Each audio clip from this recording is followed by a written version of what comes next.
நல்ல உற்சாகம். அல்லேலூயா. ஆண்டவருடைய பரிசுத்த நாமம் மகிமைப்படுவதாக. இந்த இரண்டாவது நாள் கூடார பண்டிகை நமக்கு மிகுந்த ஆசீர்வாதமான பண்டிகையாக இருக்க போகுது. சிலருக்கு விசுவாசம் இருக்குது, சிலருக்கு பிறகு விசுவாசம் வரும்னு நினைக்கிறேன். ஆனாலும் நீங்கள் விசுவாசித்தாலும் விசுவாசிக்காட்டாலும் இது ஆசீர்வாதமான பண்டிகை. ஆமென். ஆண்டவருடைய நாமம் மகிமைப்படுவதாக. காலையில் ஒரு சில பகுதியை நாங்கள் தியானித்தோம். நான் அதை சாயந்தரம் தேவைப்படாதுன்னு நினச்சேன். ஆனால் நீங்கள் அநேகர் இதில் வராமல் இருந்ததுனால நான் உங்களிடத்தில் அதை சொல்லி அதிலிருந்து துவங்கலான்னு சொல்லி நான் விரும்புகிறேன். 1 பேதுரு 1வது அதிகாரம், நம்முடைய வேதாகமத்தை திருப்பிக் கொள்வோம். 1 பேதுரு 1வது அதிகாரம்,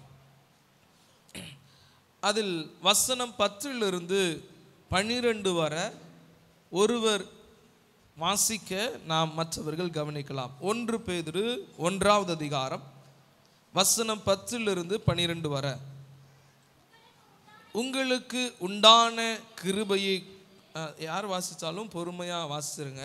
நம்ம இந்த வசனத்தை வாசிட்டு வேகமாக ஓடிட வேண்டாம், கூடயே வாங்க. உங்களுக்கு உண்டான கிருபையை குறித்து தீர்க்க தரிசனம் சொன்ன தீர்க்க தரிசிகள் இந்த இரட்சிப்பை குறித்து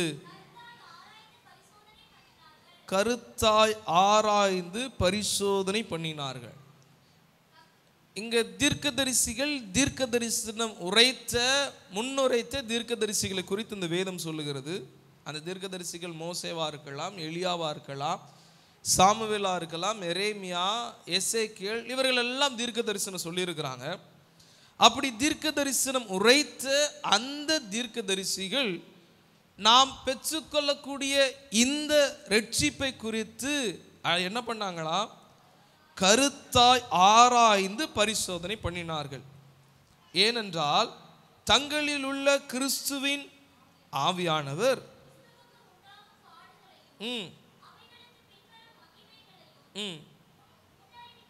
முன் அறிவித்த போது இன்ன காலத்தை குறித்தார் என்பதையும் அந்த காலத்தின் விசேஷம் இன்னதென்பதையும் ஆராய்ந்து, இரட்சிப்பை குறித்து ஆராய்ந்தாங்க.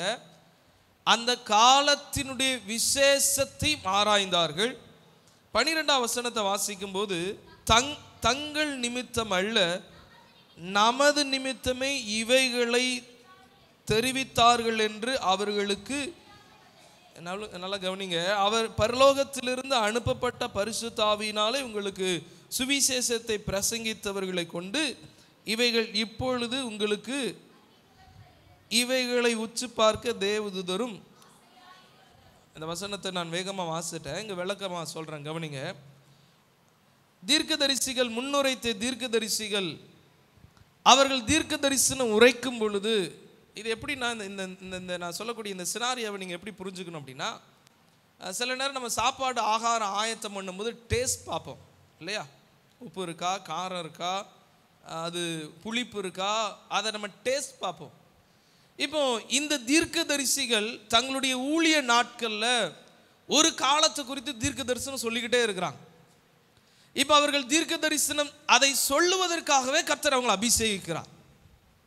ஏன் ஆண்டவரை அபிஷேகிச்சிங்க அப்படின்னு சொல்லி தாவீது தீர்க்க தரிசனம் கூட சொல்லியிருக்கிறார். அப்போ அந்த தாவீது கூட உணர்கிறார் எதற்காய் கர்த்தர் நம்மை அபிஷேகிக்கிறார் அப்படின்னா, அவங்களுக்கு தெரிஞ்சிருச்சு இது நம்மளை அபிஷேகிக்கிறதுக்காக இந்த வார்த்தையை தரல, அவர்களுக்காக, தங்கள் நிமித்தம் அல்ல அவர்கள் நிமித்தம் இதை உரைப்பதற்காக கர்த்தர் நம்மளை அபிஷேகிக்கிறார் அப்படிங்கிறத புரிஞ்சுக்கிட்டாங்க. அப்படின்னா என்ன? சமையலை ரெடி பண்ண சொல்ல அவங்க என்ன பண்றாங்க? டேஸ்ட் பார்த்தாங்க. அவர்கள் இந்த தீர்க்க தரிசன வார்த்தை உரைப்பதற்கு முன்பாக நம்மை குறித்து அந்த தீர்க்க தரிசனம் சொல்றதுக்கு முன்னாடி, அதாவது இந்த காலத்தை குறித்து சொல்லும்போது இந்த காலத்தை குறித்த டேஸ்ட் தான் அவர்கள் பெற்றுக்கொண்ட அபிஷேகம். அல்லேலூயா சொல்லுங்களேன். ஆண்டவர் நமக்கு இன்னும் இந்த வார்த்தையினுடைய விளக்கத்தை கற்றுத்தர விரும்புகிறார், கற்றுத்தருவாராக. இந்த காலத்தை குறித்து தேவதூதர்களும் பார்க்க ஆசையா இருந்தாங்களாம். யாரு பார்க்க ஆசையா இருந்தாங்களா? யாருக்கு இந்த காலத்தை பார்க்க ஆசையா இருந்துச்சு? எந்த காலத்தை? இந்த காலம், கிறிஸ்துவினால் பூமியில் அருளப்படுகிற பரிசுத்த ஆவியானவரை குறித்த இந்த காலத்தை பார்க்க தேவதூதர்களுக்கு எப்படி இருந்துச்சா? இன்னும் உங்களுக்கு இன்னொரு வசனத்தை நம்ம அதை சேர்த்து பார்க்கும்போது நமக்கு இன்னும் கொஞ்சம் பிரயோஜனமாக இருக்கும். பாருங்களேன், எபிரேயரில் 11வது அதிகாரம் வாசிங்க. எபிரேயர் 11வது அதிகாரத்துக்கு நம்ம வேதாகமத்தை திருப்பிக் கொள்வோம். அந்த 11வது அதிகாரத்தில் நம்ம இந்த வசனத்தை வாசிக்கலாமே. 39வது வசனம், எபிரேயர் 11 அதில் 39. இவர்கள் எல்லாரும் அப்படி சொல்லும்போது ஆபேல் துவங்கி, அந்த எபிரேயர் 11 ஃபுல்லாக ஆபேலு, நோவா, ஏனோக்கு. இந்த ஏனோக்கெல்லாம் நல்ல ஒரு ஜெப மனிதன். அவர் ஜெபித்து கொண்டு இருக்கும் போதே தேவனிடத்தில் எடுத்துக்கொள்ளப்பட்டவர். ஆபிரகாம், மோசே, இவங்க எல்லாரையும் இந்த பட்டியலில் கொண்டு வரார். இப்ப சொல்றார், இவர்கள் எல்லாரும் விசுவாசத்தினாலே நற்சாட்சி பெற்றும் வாக்குத்தத்தம் பண்ணப்பட்டதை அடையாமற் போனார்கள். இவங்க வாக்குத்தத்தம் பண்ணப்பட்டது என்ன பண்ணலையா? அடையாம போனார்களாம்.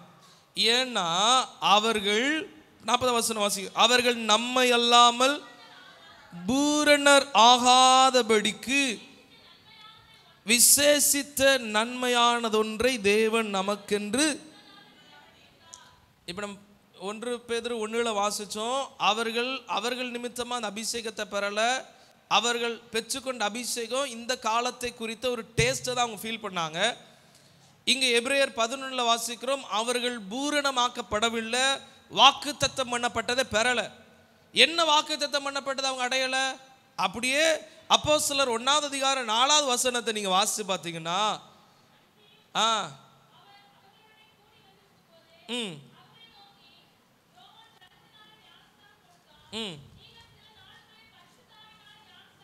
அப்படி 5வது வசனம் வாசிங்க பார்க்கலாம்.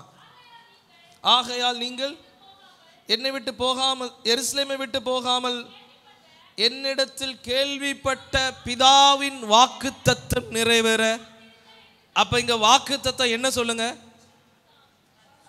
பரிசுத்த. இப்போ வசனத்துக்குள்ள நம்ம இங்க வருமே, வாக்குத்தத்தம் பண்ணப்பட்ட இங்க ஆபேலா இருக்கலாம், ஏனோக்கா இருக்கலாம், மோசையா இருக்கலாம், எலியாவா இருக்கலாம், தாவீதா இருக்கலாம், பெரிய பரிசுத்தவான்களா இருக்கலாம். வாக்குத்தத்தம் பண்ணப்பட்ட பரிசுத்த ஆவியானவரை அவர்கள் சுதந்திரித்துக் கொள்ளல. இப்போ இதனாலதான் பேதுரு சொல்றார், அவர்கள் அனுபவித்ததே சாதாரணமானது. இன்னும் நம்ம ஆண்டவர் நமக்கு இதை கற்று தருகிறார் பாருங்களேன். சில பணக்கார வீடுகளில் என்ன பண்ணுவாங்கன்னா, சமையல் வேலைக்கு சில நபர்களை வச்சிருப்பாங்க. அவங்க வீட்டுக்கு தேவையான அந்த சமையலில் காலையோ மதிய சாப்பாடோ அந்த பணக்கார வீட்டுக்கு தேவையான எல்லா உணவையும் அந்த வேலைக்காரங்க ஆயத்தம் பண்ணுவாங்க. எல்லாத்தையும் ஆயத்தம் பண்ணுவாங்க, கூட்டு குழம்பு எல்லாம். அவங்க ஆயத்தம் பண்ணும்போது அதை டேஸ்ட் பார்க்கலாம், ஆனால் சாப்பிட முடியாது. நான் சொல்கிறேன், புரியுதுங்களா உங்களுக்கு? நல்லா இருக்கான்னு டேஸ்ட் பார்க்கலாம், ஆனால் வயிறு நேரம் என்ன முடியாது. இவங்க இதை ஆயத்தம் பண்ண சொல்ல டேஸ்ட் பார்க்கலாம். அதை தான் இங்கே சொல்கிறாரு, அவர்கள் நிமித்தமாக அவங்களுக்கு அந்த ஆவி கொடுக்கப்படலை, இல்லைன்னா அவர்கள் அந்த வாக்கு தத்தத்தை அடையலை. என்ன வாக்கு தத்தம்? பரிசுத்த ஆவியானவர். அப்போ அவங்கள விட விசேஷமான ஒன்றை நமக்கு வச்சிருக்கிறார் என்றால், இந்த பூமியில் இப்படி சொல்லலாம், அந்த தாவீதை விட, அந்த எலியாவை விட, அந்த மோசையை விட விசேஷித்தமான ஒன்றை கர்த்தர் நமக்குன்னு வச்சிருக்கிறார். அல்லேலூயா சொல்லுங்களேன். ஆண்டவர் நமக்கு இங்கே கற்றுத்தர்ற காரியம் என்ன தெரியுமா? நம்ம நிறைய நேரம் இப்படி ஜெபிப்போம், எலியாவை போல என்ன அபிஷேகங்கப்பா, மோசையை போல என்ன அபிஷேகம். ஆனால் இங்கே சத்தியம் நமக்கு சொல்லுகிறது, எலியாவை பார்க்கிலும் விசேஷமானவர்கள் நீங்கள், மோசையை பார்க்கிலும் விசேஷிக்கப்பட்டவர்கள் நாம. ஆமென் சொல்லுங்களேன். அவங்கெல்லாம் டேஸ்ட் பார்த்தவங்க, நாம தான் சாப்பிட்றவங்க. அல்லேலூயா சொல்லுங்களேன். அப்போ இன்னைக்கு இந்த வரங்களின் நோக்கத்தை கற்றுக்கொள்ள அமர்ந்திருக்கிற நாம, வரங்களை தரக்கூடியவரை பார்த்துட்டோம் அப்படின்னா அதனுடைய நோக்கத்தை நம்ம இன்னும் தெளிவாக புரிஞ்சுக்க முடியும். வரங்களை நமக்கு தரக்கூடிய கிவர் ஆஃப் ஸ்பிரிட், அந்த வரத்தை தருகிறவரை குறித்து நாம் கற்றுக்கொள்ள போகிறோம். அப்படியே ஒரு 3 காரியம் தான் கர்த்தர் நம்மளை நடத்துகிறதுல நம்ம கற்றுக்கொள்ள போகிறோம். வரங்களை தருகிற பரிசுத்த ஆவியானவர். தலைப்பு எழுதி கொள்ளுங்க பார்க்கலாம். வரங்களை தருகிற பரிசுத்த ஆவியானவர். வரங்களை தருகிற பரிசுத்த. இந்த வரங்களை குறித்து கற்றுக் கொடுக்கணும் அப்படி சொல்லி அமரும்போது ஆண்டவர் என்னுடைய இருதயத்தில் வச்ச காரியம் என்னன்னா, வரங்களை தருகிறவரை குறித்து அறிந்து கொள்ள வேண்டும் அப்படிங்கிற காரியத்தை கற்றுக் கொடுத்தார். அவரை குறித்து நாம் அறிய வேண்டுமென்றால் அது எண்ணிக்கைக்கு அடங்காத அளவுக்கு மகிமை உள்ள தெய்வம். ஆனாலும் நமக்கு தேவையான காரியங்களை நேரத்துக்கு ஏற்ப நமக்கு கற்றுக்கொள்ள போகிறோம். முதலாவது, அதற்கு கீழே ஒரு சின்ன ஹெட்டிங்காக போட்டுக்கோங்க, அவர் ஏன் தேவை. எழுதிக்கோங்க, பரிசுத்த ஆவியானவர் ஏன் தேவை. வரங்களை தர்ற பரிசுத்த ஆவியானவர் குறித்து பார்க்க போறோம். இப்போ இந்த பரிசுத்த ஆவியானவர் எதற்காக நமக்கு தேவை? பரிசுத்த ஆவியானவர் எதற்காக தேவை? அதுக்கு கீழேயும் இன்னொரு ஹெட்டிங், ஓகேவா? ஒரு ஹெட்டிங் கீழே ஒரு ஹெட்டிங், அது கீழே ஒரு ஹெட்டிங், அதில் ஒரு 3 பார்க்க போகிறோம். அடுத்து முதலாவது, அவர் வாக்குத்தத்தம் பண்ணப்பட்டவர். எழுதிக்கோங்க, அவர் வாக்குத்தத்தம் பண்ணப்பட்டவர். அவர் வாக்குத்தத்தம் பண்ணப்பட்டவர். அப்போஸ்தலர் 1 அதிகாரம், அப்போஸ்தலர் 1 அதிகாரம் 5வது வசனம். ஆகையால் நீங்கள் எருசலேமை விட்டு போகாமல் என்னிடத்தில் கேள்விப்பட்ட பிதாவின் வாக்குத்தத்தம் நிறைவேற.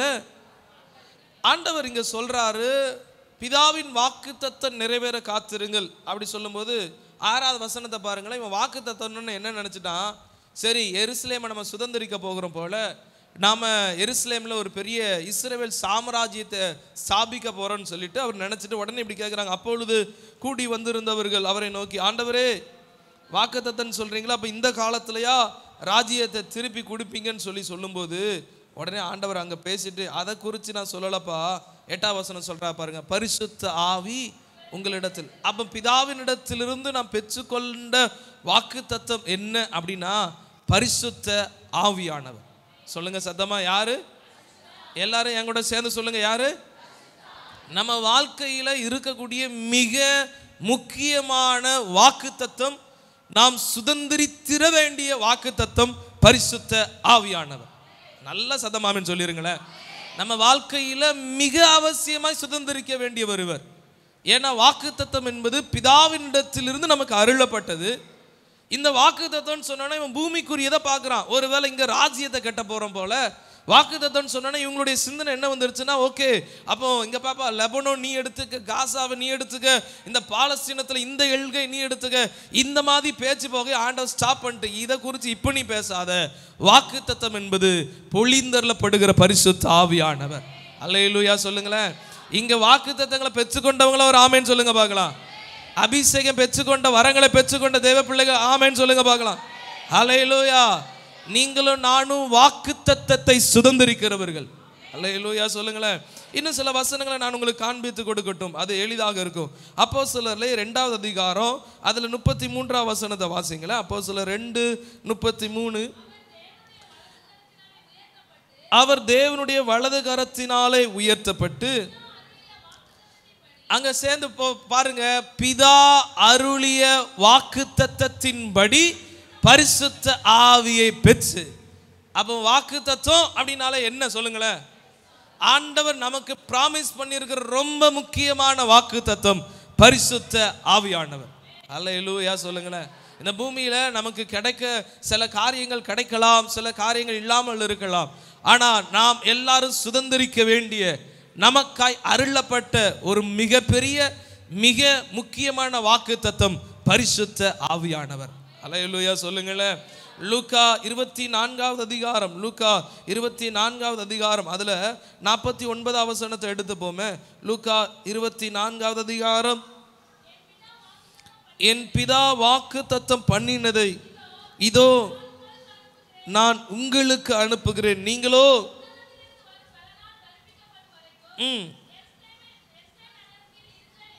பிதா அருளின வாக்குத்தத்தம் அப்படின்னா இங்க எதை சொல்றாரு? பரிசுத்த ஆவியானவர்.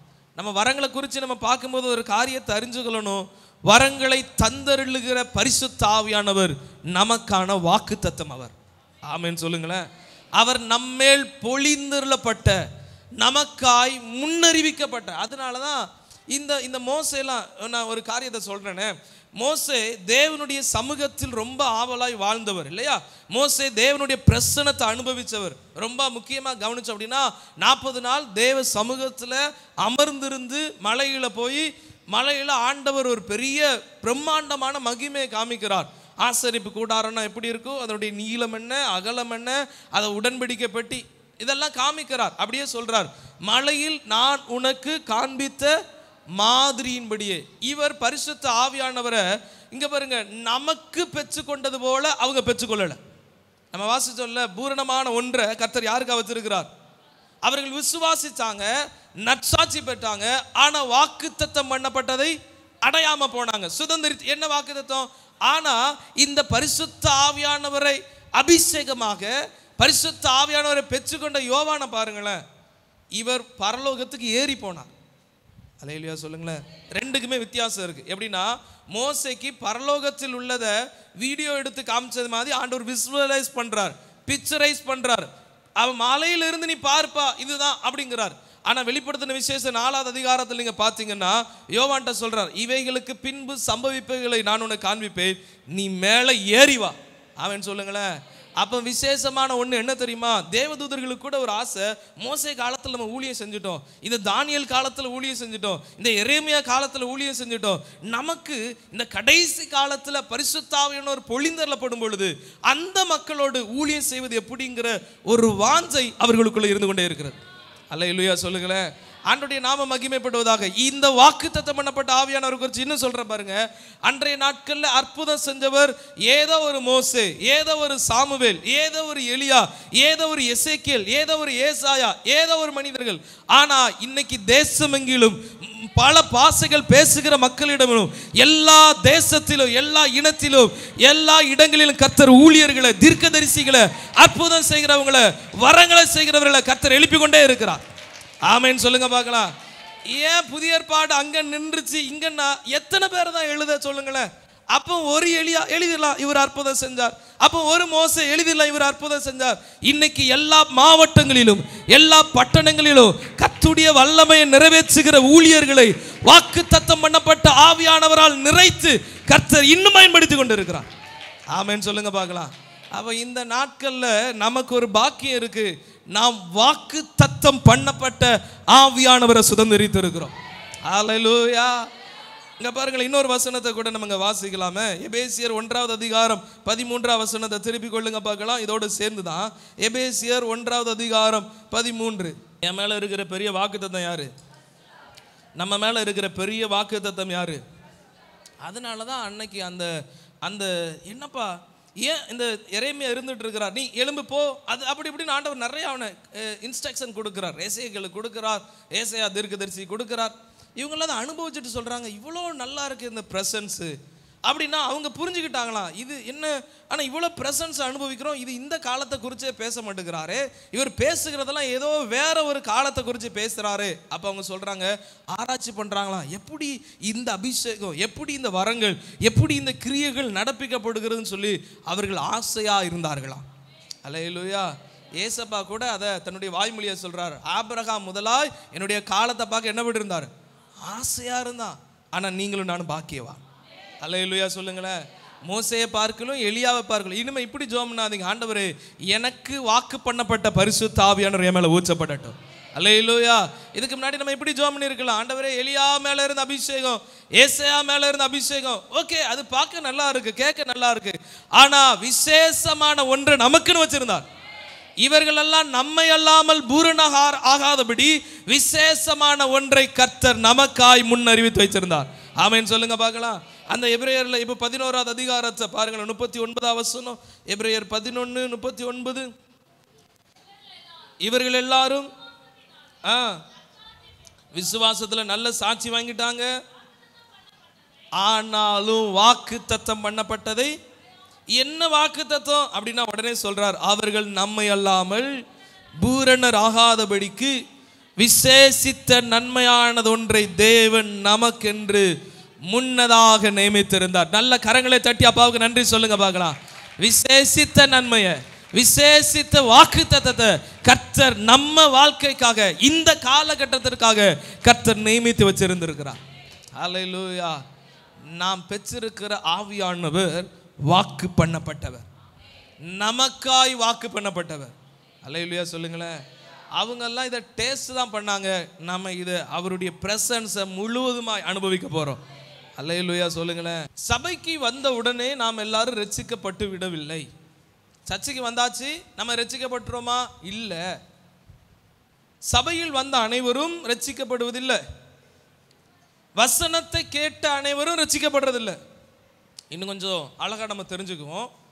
சிலர் இப்படி சொல்றாங்க, அதாவது நான் பாவி அப்படின்னு ஒரு மனிதன் உணர்ந்தாலே அங்க அபிஷேகம் வந்துருச்சு, அங்க நான் பாவின்னு உணர்ந்த உடனே பரிசுத்த ஆவியானவர் அங்க வேலை செய்ய ஆரம்பிச்சிட்டாரு, அப்ப அவங்க ரட்சிக்கப்பட்டுட்டாங்க அப்படி சொல்லி சொல்றாங்க. கவனிங்களேன், இங்க அப்போஸ்தலர் 8வது அதிகாரத்தை நீங்க வாசிச்சு பார்த்தீங்கன்னா 8வது அதிகாரத்தில் சமாரியாவில் நடக்கக்கூடிய சம்பவம் அது. சமாரியாவில் என்ன நடக்குது? 14வது வசனத்தை வாசிச்சிங்க அப்படின்னா, சமாரிய தேவ வசனத்தை என்ன பண்ணிக்கிட்டாங்க? ஏற்று கொண்டதை எருசலேமில் உள்ள அப்போஸ்தலர் கேள்விப்பட்டு இவங்க வசனத்தை ஏற்றுக்கொண்டவர்கள். ஏற்றுக்கொண்டதோடு மாத்திரமல்ல, 15வது வசனத்தை வாசித்து பார்த்தீங்கன்னா, இவர்கள் வந்த பொழுது அவர்களில் ஒருவனும் பரிசுத்த ஆவியை பெறாமல் வசனத்தை ஏற்றுக்கிட்டாங்க, ஞானஸ்தானத்தை பெற்றுக்கிட்டாங்க. ஆனா எதை பெறல? கவனிங்க, தவறான உபதேசத்துக்குள்ள போயிடக்கூடாது. வசனத்தை கேட்டாலே, வசனத்தை கேட்டு நான் மனம் திரும்ப ஆரம்பிச்சிட்டேன், அப்ப நான் பரிசுத்த ஆவியானவரை பெற்றுக்கொண்டேன் என்பது அடையாளம் என்கிறத நினைச்சிடக்கூடாது. அப்படின்னா அப்போஸ்தலர் 1:4 நீங்க வாசிக்கும் போது இயேசுவை பின்தொடர்ந்த சீசர்களை குறித்து பேசுது. அதை திருப்பிக்கோங்களேன். அப்போஸ்தலர்ல 1வது அதிகாரம் 4வது வசனம் இயேசு அவங்கள்ட்ட பேசுறாரு பாருங்க. இவங்க யாரு? 1:4 வாசிங்க பார்க்கலாம். யார் இவங்கெல்லாம்? இயேசுவோடு இருந்தவர்கள், நான் பாவி என்று அறிக்கையிட்டவர்கள், இயேசுதான் தெய்வம்னு அறிக்கையிட்டவங்க. பேதுரு அப்படிதான் அறிக்கையிட்டார், ஆண்டவரே நான் பாவியான மனுஷன், அப்படி அறிக்கையிட்டார். ஆண்டவர் கேட்கிறார், எப்பா என்ன நீங்க என்ன சொல்றீங்க? அவர் சொல்றார், ஆமா நீர் தான் ஜீவனுள்ள தேவனுடைய குமாரனாகிய கிறிஸ்து. அவரை தேவன் என்று அறிக்கையிட்டாங்க. தான் பாவின்னு புரிஞ்சுக்கிட்டான், கிறிஸ்து தான் தேவன் புரிஞ்சுக்கிட்டாங்க. அவருடைய சிலுவை பரியந்தமும் அவரோடு சிலர் இருந்தாங்க, சிலர் பின்வாங்கி போனாங்க. ஆனால் மறுபடியும் அவரிடத்தில் கட்டளை பெற்றாங்க. இவ்வளவு இருந்தாலும் ஆண்டவர் சொல்றாரு, உன் ரட்சிப்பு பூரணம் ஆகணும்னா நீ ஜலத்தினால் ஞானஸ்தானம் பெற்றிருக்கலாம், ஆனா சில நாட்களுக்குள்ளே நீங்க காத்திருக்கணும், பரிசுத்த ஆவியானவரால் நீங்க ஞானஸ்தானம் பண்ணப்படணும். அல்லேலூயா சொல்லுங்களேன். இங்க குழப்பிக்க கூடாது. பரிசுத்த நான் உணர்ந்துட்டேன். ஏன் இந்த வசனத்தை சொல்றேன் அப்படின்னா, இன்னைக்கு இந்த உபதேசத்தோடு தேசத்துல சிலர் சுத்தி கொண்டு இருக்கிறாங்க. பரிசுத்த ஆவியானவர் கிடையாது, அபிஷேகம் கிடையாது, அந்நிய பாஷை கிடையாது, நீ வசனத்தை பார்த்து உணர்வடைஞ்சாலே போகும், நீ பரிசுத்த ஆவியானவர் பெற்றுக்கிட்டங்கிறாங்க. தவறான உபதேசம். அப்படின்னா மனம் திரும்பினவர்கள் தான் இந்த சீசர்கள், இயேசுனுடைய வார்த்தைக்கு கீழ்ப்படிந்தவர்கள் தான் இந்த சீசர்கள். அப்ப இவங்களுக்கு ஏன் ஆண்டவர் சொல்ற நீ வெயிட் பண்ணுன்னு தேவையில்லை தானே? சமாரியர்கள் அப்ப பரிசுத்த ஆவியானவரை அவங்க பெற்றுக்கொள்ள வேண்டிய அவசியம் இல்லை. மனம் திரும்பிட்டாங்க, ஞானஸ்தானம் பெற்றுட்டாங்க, அப்ப அவங்க வெயிட் பண்ணணும் இல்ல. ஒரு மனிதனுடைய ரட்சிப்பு பூரணமாக்கப்பட வேண்டும் என்றால் அவன் பரிசுத்த ஆவியானவரை பெற்றிருக்க வேண்டும். அல்லேலூயா சொல்லுங்களேன், சத்தமா அல்லேலூயா. ஒரு மனிதனுடைய ரட்சிப்பு எங்க பூரணப்படும் தெரியுமா?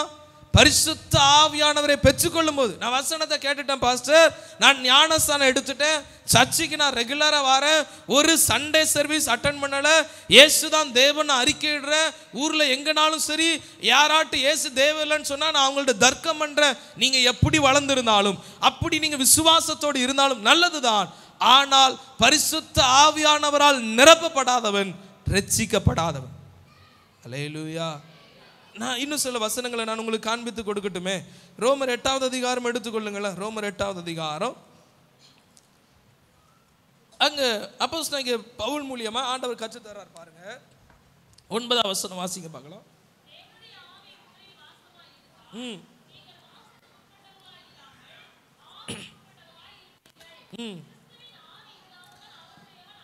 கிறிஸ்துவின் ஆவி இல்லாதவன் அவருடையவன் அல்ல. தேவனுடைய ஆவியானவரை, பரிசுத்த ஆவியானவரை நீங்களும் நானும் பெற்று கொள்ளாவிட்டால், நம்ம பேர்ல ஒருவேளை கிறிஸ்தவ பேர் வச்சிருக்கிறனால ஜோசப் அப்படின்னா கண்டிப்பா அது என்ன பேர் கிடையாது, பிற மதத்தை சார்ந்த பேர் கிடையாது, ஒரு இஸ்லாம் பேர் கிடையாது, ஒரு இந்து பேர் கிடையாது, இது கிறிஸ்தவ பேர். ஈஸியா சொல்லிடலாம், ஜேக்கப்பு, ஜோசப்பு, ஜேம்ஸு, என்ன பேர்னாலும் இது ஒரு கிறிஸ்தவ பேருப்பா, அப்ப இவங்க கிறிஸ்தவ. ஒருவேளை சபையில் நான் இருப்பதினால், சர்ச்சுக்கு ரெகுலரா போறதுனால உலகம் சொல்லலாம் என்ன கிறிஸ்தவன் சொல்லி. நம்ம சபைக்கு வர்றதுனாலயோ ஆராதனைக்கு பங்கு பெறதுனாலயோ நம்மளுடைய சர்டிபிகேட்ல, டிசில, மார்க்ஸ், நம்மளுடைய பயோடேட்டால கிறிஸ்தவர்கள் நாம் குறிப்பிடுகிறதுனால் ஒருவேளை நம்ம இந்த பூமி கிறிஸ்தவர்களாய் சொல்லலாம். ஆனால் கிறிஸ்து அவருடையவர்களா நம்மளை எடுத்துக்கணும் அப்படின்னா நாம் பரிசுத்த ஆவியானவரை பெற்றிருக்கணும். அல்லேலூயா. கிறிஸ்துவின் ஆவி இல்லாதவன் அவருடைய நல்ல. அப்போ பரிசுத்த ஆவியானவர் ஏன் வேணும் அப்படின்னா, நான் வாக்குத்தத்தத்தை சுதந்திரிக்கிறதுக்கு வேணும், என்னுடைய ரட்சிப்பு பரிசுத்த ஆவியானவரை பெற்றுக்கொள்ளும் போது தான் முழுமை அடைகிறது. அல்லேலூயா சொல்லுங்களேன். அங்கே பாருங்களேன், இன்னொரு வசனத்தை கூட நான் உங்களுக்கு காண்பித்து கொடுக்குறேன். வசனங்கள் ஏன்னா நமக்கு அது தேவை, ஒரு வசனத்தோடு நம்ம போயிடக்கூடாது. இது ஒரு வேத பாடமாகவும் இருக்கிறதுனால ஆண்டவர் நமக்கு அதை கற்று தருகிறார். யோவானில் 3வது அதிகாரம் எடுத்துக்கொள்ளுங்க பார்க்கலாம். யோவான் 3வது அதிகாரம் 5வது வசனம். இயேசு பிரதியுத்தரமாக, ஒருவன் ஜலத்தினாலும், ஆண்டவர் இங்க பேசுறது ஞானஸ்நானத்தை குறித்து பேசிட்டு ஆவியினாலும் பரிசுத்த ஆவியானவர் குறித்து பேசுறார். பிறவாவிட்டால், அப்போ நம்ம வாழ்க்கையில பரிசுத்த இந்த நாளில் இந்த இடத்துல பரிசுத்த ஆவியானுடைய அபிஷேகத்தை பெறாதவர்கள் யாராகிலும் இருப்பீர்கள் என்றால், இன்னைக்கே உங்களுடைய ரட்சிப்பு பூரணப்படுவதற்கு, நீங்க தேவனுடைய பிள்ளைகள் ஆவதற்கு ஆண்டவரிடத்துல விருப்பமா கேட்கணும், ஆவியானவரே என் மேல நீங்க வரணும்னு விரும்புகிறேன். அல்லேலூயா சொல்லுங்களேன். பரிசுத்த ஆவியானவர் ஒரு மனிதனுடைய வாழ்க்கையில் இல்லை என்றால் வேதம் சொல்லுகிறது அவன் அவருடையவன் அல்ல. ஊர் சொல்லலாம், பாச சொல்லலாம், உங்க குடும்பங்கள் சொல்லலாம், சொந்தங்கள் சொல்லலாம், ஆனா நாம் தேவனுடைய பிள்ளைகள் என்பதை ஆவியானவர் தாமே நம்முடைய ஆவியுடனே சாட்சியிடுகிறார். அல்லேலூயா சொல்லுங்களேன். அப்ப ஆவியானவர் தான் சொல்ல முடியும், இது கிறிஸ்தவள், இவள் பரலோகத்துக்குரியவள். ஒருவேளை ஆவியானுடைய அபிஷேகத்தை பெற்றுட்டேன், ஆனா 1932 பெற்றது, அதுக்கப்புறம் நான் ஆவியானவரோடு பெரிய அளவு நான் உரையாடல் இல்லை அப்படின்னா திரும்பவும் நம்மளை செக் பண்ணிக்க வேண்டியது இருக்கு.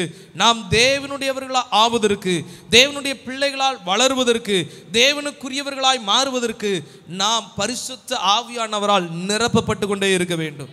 அல்லேலூயா சொல்லுங்களேன். ஆமென். தீத்து 3வது அதிகாரம் 5வது வசனம் எழுதி கொள்ளுங்க. தீத்து 3வது அதிகாரம் 5வது வசனம் வாசிக்கலாமா? தீத்து 3:5. நாம் செய்த நீதியின் கிரிகள் நிமித்தம் அவர் நம்மை இரட்சியாமல் தமது இரக்கத்தின்படியே மறு ஜென்ம முழுக்கினாலும் பரிசுத்த ஆவியினுடைய, இப்ப பரிசுத்த ஆவியானவர் இல்லைன்னாங்க என்ன கிடையாது, புதிதாக்குதல் இல்லை, அவர் ரட்சிக்கப்படலை. ஒரு மனிதன் பரிசுத்த ஆவி, நான் சர்ச்சுக்கு போயிட்டேன், நான் ரட்சிக்கப்பட்டேன் சொல்ல முடியாதுங்க. பரிசுத்த ஆவியானவர் வேணும். ஆமென் சொல்லுங்களேன். சத்தமா அல்லேலூயா. அப்போ நம்ம வாழ்க்கையில் யார் வேணும் சொல்லுங்க? ஏன் வேணும்? அங்கதான் நம்ம ரட்சிப்பு பூரணப்படும், அங்கதான் நம்முடைய ரட்சிப்பு பரிபூரணப்படும். பரிசுத்த ஆவியானவர் வாசம் பண்ணுவதற்கு எந்த அளவு நாம் அர்ப்பணிக்க ஆயத்தமாகிறோமோ அந்த அளவு நம்ம ரட்சிப்பு பூரணப்படும். அல்லேலூயா சொல்லுங்களேன். சத்தம் அல்லேலூயா. சபைக்கு வந்திருக்கிறேன், நான் பரலோகமும் வரணும் அப்படின்னா, தேவ சமூகத்துக்கு நான் வருகிறேன், சர்ச்சுக்கு நான் வர்றேன், கூடார பண்டிகைக்கு வந்திருக்கிறேன், பரலோக ராஜ்யத்துக்கு நம்ம வர வேண்டும் என்றால் பரிசுத்த ஆவியானவர் வேணும். அல்லேலூயா சொல்லுங்களேன். சத்தம் அல்லேலூயா. இன்னொரு வசனம் குறித்து கொள்ளுங்க. எபிரேயர்ல 2வது அதிகாரம் 4வது வசனம் குறித்து கொள்ளுங்க. அடுத்த பகுதிக்கு நேரம் நான் கடந்து போகிறேன். எபிரேயர் 2:4. இதுக்கு முன்னாடி நீங்க நம்ம அடுத்த தலைப்பு என்னன்னா, கடைசி வரை நம்மை காத்து நடத்துகிறார். பரிசுத்த ஆவியானவர் ஏன் தேவை? அவர் வாக்குத்தத்தம். 2வது என்ன பார்த்தோம்?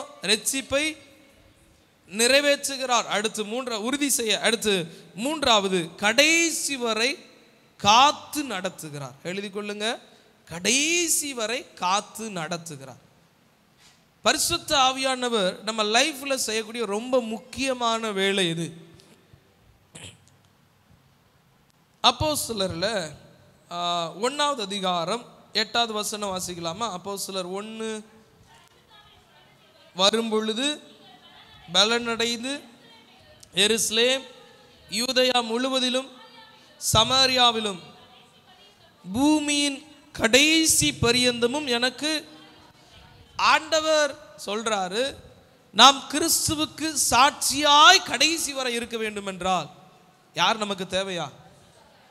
ஏதோ ஒரு நாள் அல்ல, ஒவ்வொரு நாளும் நாம் நடத்தப்படுவதற்கு. ஏசப்பா இப்படி சொல்லிட்டு போறார், நான் சொல்லுகிறது உங்களுக்கு, நான் போகிறது உங்களுக்கு பிரயோஜனமா இருக்கும், ஏன்னா நான் போகாதிருந்தால் வேற ஒரு தேச்சரவாளன் வரார் அப்படி சொல்றார். அப்ப இந்த பூமியின் கடைசி பரியந்தமும் நம்ம சாட்சியா வாழணும் அப்படின்னா யார் நமக்கு இங்க தேவைப்படுறா? பரிசுத்த ஆவியானவர். இன்னும் ஒரு வசனத்தை கூட கவனிக்கலாமே. ரோமர்ல 8வது அதிகாரம் 1 வசனத்தை வாசிப்போம். மாம்சத்தின்படி நடவாமல் ஒரு மனிதன் ஆவியின்படி நடக்கிறான் என்றால் அவனுக்கு என்ன இல்லையா? அல்லேலூயா சொல்லுங்களேன். ஆவியின்படி நடக்கிறவன், ஆவியின்படியே நடக்கிறவன். இன்னும் அந்த வசனத்தை நம்ம தொடர்ச்சியாக 14ஆம் வசனத்தை நீங்கள் வாசிச்சிங்க அப்படின்னா, மேலும் எவர்கள் தேவனுடைய ஆவியினாலே, அந்த வசனத்தினுடைய அழுத்தத்தை நம்ம புரிஞ்சுக்க முடியும். ஆவியினாலேயே நடத்தப்படுகிறார்களோ, ஆவியினாலே நடத்தப்படுகிறார்களோ அவர்கள் தேவனுடைய, கொஞ்சம் மாம்சத்தின்படி கொஞ்சம் ஆவியின்படி அப்படி அல்ல, நடத்தப்படுகிறது எல்லாமே ஆவியின்படி. அல்லேலூயா சொல்லுங்களேன். அப்போ கடைசி வரை என்பது பரிசுத்த ஆவியான நம்ம லைஃப்ல எப்பவுமே கூட இருந்து நம்மளை நடத்தி கொண்டே இருப்பதற்கு நம்ம அனுமதிக்கிறோம் அப்படின்னா, நம்ம வாழ்க்கையில அவர் கடைசி பரியந்தம் நம்ம வாழ்க்கையில நன்மை செய்கிறவராய் நடத்துகிறார். அல்லேலூயா சொல்லுங்களேன் சத்தம் அல்லேலூயா. அவரால் தான் நம்மை காத்து நடத்த முடியும். ஆவியின்படியே நீங்க நடந்துட்டீங்கன்னா தப்பிச்சிடலாம் ஆக்கினி தீர்ப்புல இருந்து. ஆவியின்படி நடக்காம மாம்சத்தின்படி நடந்தோம்னா மாட்டிப்போம். எப்படி நம்ம தப்பிக்க முடியுது? ஆவியின்படி நடத்தப்படுறதுனால. எப்படி நான் தப்பிச்சு கொள்ள முடியுது? ஆவியானவரால் நடத்தப்படுகிறது. அப்போ ஆவியானவர் தான் கடைசி வரை நம்முடைய ஸ்டெப்ல ஒவ்வொரு பாதையிலும் அவர் நடத்திக்கிட்டே இருக்கிறார். அல்லேலூயா சொல்லுங்களேன் சத்தம் அல்லேலூயா. அப்போ நமக்கு வரங்களை தருகிற இந்த ஆவியானவர், இவரிடத்தில் அநேக குணாதிசயம் இருக்கு. ஆனால் வரங்களை குறித்து தியானித்து கொண்டு இருக்கும்போது இந்த 3 காரியங்களை நம்ம முக்கியமாக கவனிக்கணும். அவர் நமக்காய் வாக்கு பண்ணப்பட்டவர். சேர்ந்து சொல்லுங்க பார்க்கலாம். இரண்டாவது, நம்மளுடைய ரட்சிப்பை, ஒரு மனிதனுக்கு ஆவியானவர் இல்லைன்னா அவன் என்ன பண்ணப்படல? ரட்சிக்கப்படல. மூன்றாவது, ஆவியானவரை பெற்றுட்ட ஆனா நான் கொஞ்ச நாள் அபிஷேகத்தில் வளர்ந்தேன் அப்படின்னா அவன் விழுந்து போயிடுவாங்க. ஆவியின்படியே நடத்தப்படுகிறவர்களா நீங்களும் நானும் இருக்கிறோம் என்றால் பரிசுத்த ஆவியானவர் நம்ம வாழ்க்கையில் இன்னும் அதிகமான காரியத்தை செய்ய முடியும். அல்லேலூயா சொல்லுங்களேன் சத்தம் அல்லேலூயா. ஆண்டவருடைய நாமம் மகிமைப்படுவதாக. 3 காரியத்தை பார்த்துருக்குறோம். ஆவியானவர் ஏன் தேவை? கடைசி வரை நம்மளை காத்து நடத்த, நம்ம நான் ரட்சிக்கப்பட்டிருக்கேங்கிறது உறுதி செய்ய, அவர் நமக்கு வாக்கு தத்தமாய் மாற.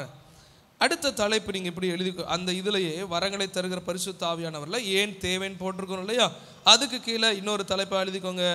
அவர் நம்மிடம் எப்படிப்பட்டவராய் இருக்கிறார். எழுதி கொள்ளுங்க பார்க்கலாம். அவர் நம்மிடம் எப்படிப்பட்டவராய் இருக்கிறார்.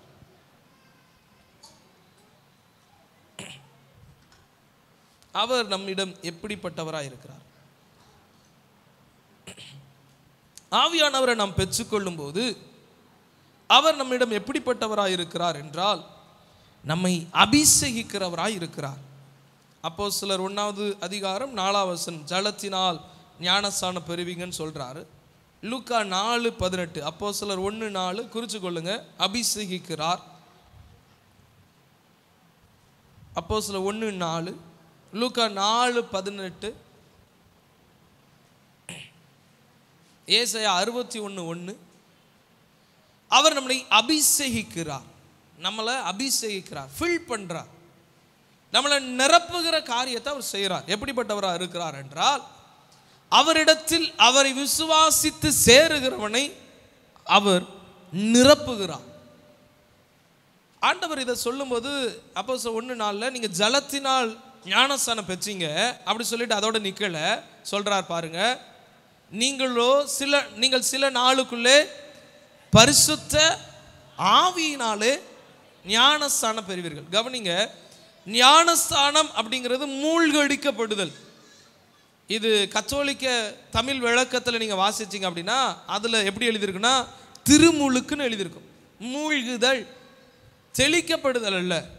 பரிசுத்த ஆவியானவரால் நாம் மூழ்கடிக்கப்படணும். பரிசுத்த ஆவியானவருடைய கட்டுப்பாட்டுக்குள்ள போகணும். மூழ்கடிக்கப்படுதல் என்றால் ஆவியினாலும் ஜலத்தினாலும் பிறவாவிட்டால், ஆண்டவர் அந்த வார்த்தையை சொல்றார். அப்போ பரிசுத்த ஆவியானவர் நம்ம வாழ்க்கையில் அபிஷேகிக்கிறார் என்றால் என்ன? அவர் நம்மை முழுவதுமாய் மூழ்கடிக்கணும். அல்லேலூயா சொல்லுங்களேன். அப்படின்னா என்ன?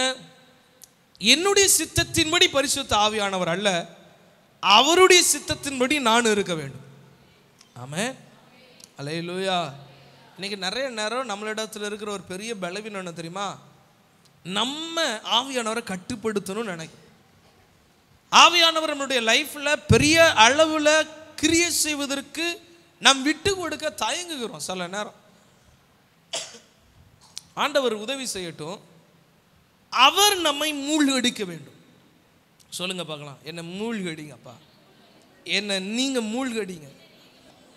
நான் சொல்கிற வார்த்தையை மட்டும் தான் சொல்லணுமா? அப்படியே ஜபமாக ஒரு ஜபம் பண்ணுங்கடா, அப்படி நான் ஒரு ரெஸ்ட்டு கூட நான் எடுத்துப்பேன். ஆமேன் ஆமேன். அப்படி கேளுங்க பார்க்கலாம், என்ன மூழ்கடிங்க அப்படி சொல்லி ஒரு சின்ன ஜபம் பண்ணுங்க பார்க்கலாம். என்ன முழுவதுமாக மூழ்கடிங்க. ஏன் சித்தம் அல்ல, உங்கள் சித்தம், உங்கள் சித்தம், உங்கள் சித்தம், உங்கள் சித்தம். என்னை மூழ்கடிங்க, என்னை முழுவதுமாக நீங்கள் ஆட்கொள்ளுங்க. அப்படி நீங்கள் ஜபம் பண்ணலாமே, அந்த ஜபம் பண்ணலாமே. என்ன முழுவதுமாக நீங்கள் மூழ்கடிங்க, முழுவதுமாக நீங்கள் மூழ்கடிங்க. ஆண்டவர் அங்கே அப்படி தான் சொல்கிறார், நீங்கள் ஆவியினாலே ஞானஸ்நானம் பெறுவீர்கள். அப்போ பரிசுத்த ஆவியானவரால் மூழ்கடிக்கப்படணும். ஜபம் பரிசுத்த ஆவியானவரால் நடத்தப்படணும். வேதத்தை திறந்தா பரிசுத்த ஆவியானவர் உங்களுக்கு வெளிப்படுத்தணும். குடும்பத்தில் ஒவ்வொரு காரியமும் பரிசுத்த ஆவியானுடைய நடத்துதலாக இருக்கணும். நம்ம எல்லாத்தையும் திட்டம் பண்ணிட்டு கடைசியில் ஜபம் பண்ணுறோம். ஜபத்தின் வழியாய் திட்டங்கள் பிறக்கணுமே தவிர திட்டத்திற்காய் ஜபம் வரக்கூடாது. இந்த வார்த்தை நான் திரும்ப அழுத்தமாக சொல்கிறேன். ஜபத்தின் வழியாக தான் திட்டம் வரணும். ஜபம் பண்ண சொல்ல ஆண்டவர் சொல்லணும், குடும்பத்துக்கு இதை செய், அவன் பிள்ளைக்கு இந்த காரியத்தை செய். இன்னைக்கு எப்படி வந்துடுது அப்படின்னா, திட்டம் பண்ணிட்டு கடைசியில் ஜெபம் பண்றோம், ஆண்டவரே அதை வாய்க்க பண்ணுங்க. ரெண்டுக்குமே டிஃபரெண்ட் இருக்கு. மூழ்கடிக்கப்பட்ட ஒரு மனிதன், பரிசுத்த ஆவியானவரால் அபிஷேகம் பண்ணப்பட்ட மனிதன் எந்த முடிவுகளையும் அவன் எடுக்கும் பொழுது அவன் தன்னிடத்திலிருந்து எழுமின, தன்னுடைய சிந்தனையிலிருந்து எழுமின திட்டங்களை கொண்டல்ல, அவருடைய திட்டங்களை கொண்டு அவரால் பிறப்பிக்கப்பட்டு அவருடைய திட்டங்களை செயல்படுத்துகிறான். அல்லேலூயா சொல்லுங்கண்ணே, சத்தம் அல்லேலூயா சொல்லிடலாமே. நம்ம வாழ்க்கையில் நம்ம எடுக்கக்கூடிய திட்டங்களாக இருக்கலாம், அவரால் நிரப்பப்பட்டு அவரால் ஃபில் பண்ணப்பட்டு அவர் நம்மளை கைட் பண்ணணும். இதை நீ செய், அவர் நம்மளை அதை தடுக்கணும். சில இடத்துல ஆவியானவர்களை தடுக்கிற அனுபவங்கள் இருக்கணும். சில தேவ மனிதர்களை தடுத்து இருக்கிறார் பாருங்களேன். அப்போஸ்தலர்ல நம்ம இந்த வேத வசனங்களை நம்ம வாசிக்கலாம். அப்போஸ்தலர் எடுத்துக்கொள்ளுவோம், 16வது அதிகாரம். அப்போஸ்தலர் 16வது அதிகாரம் 6வது வசனத்தை வாசிங்க.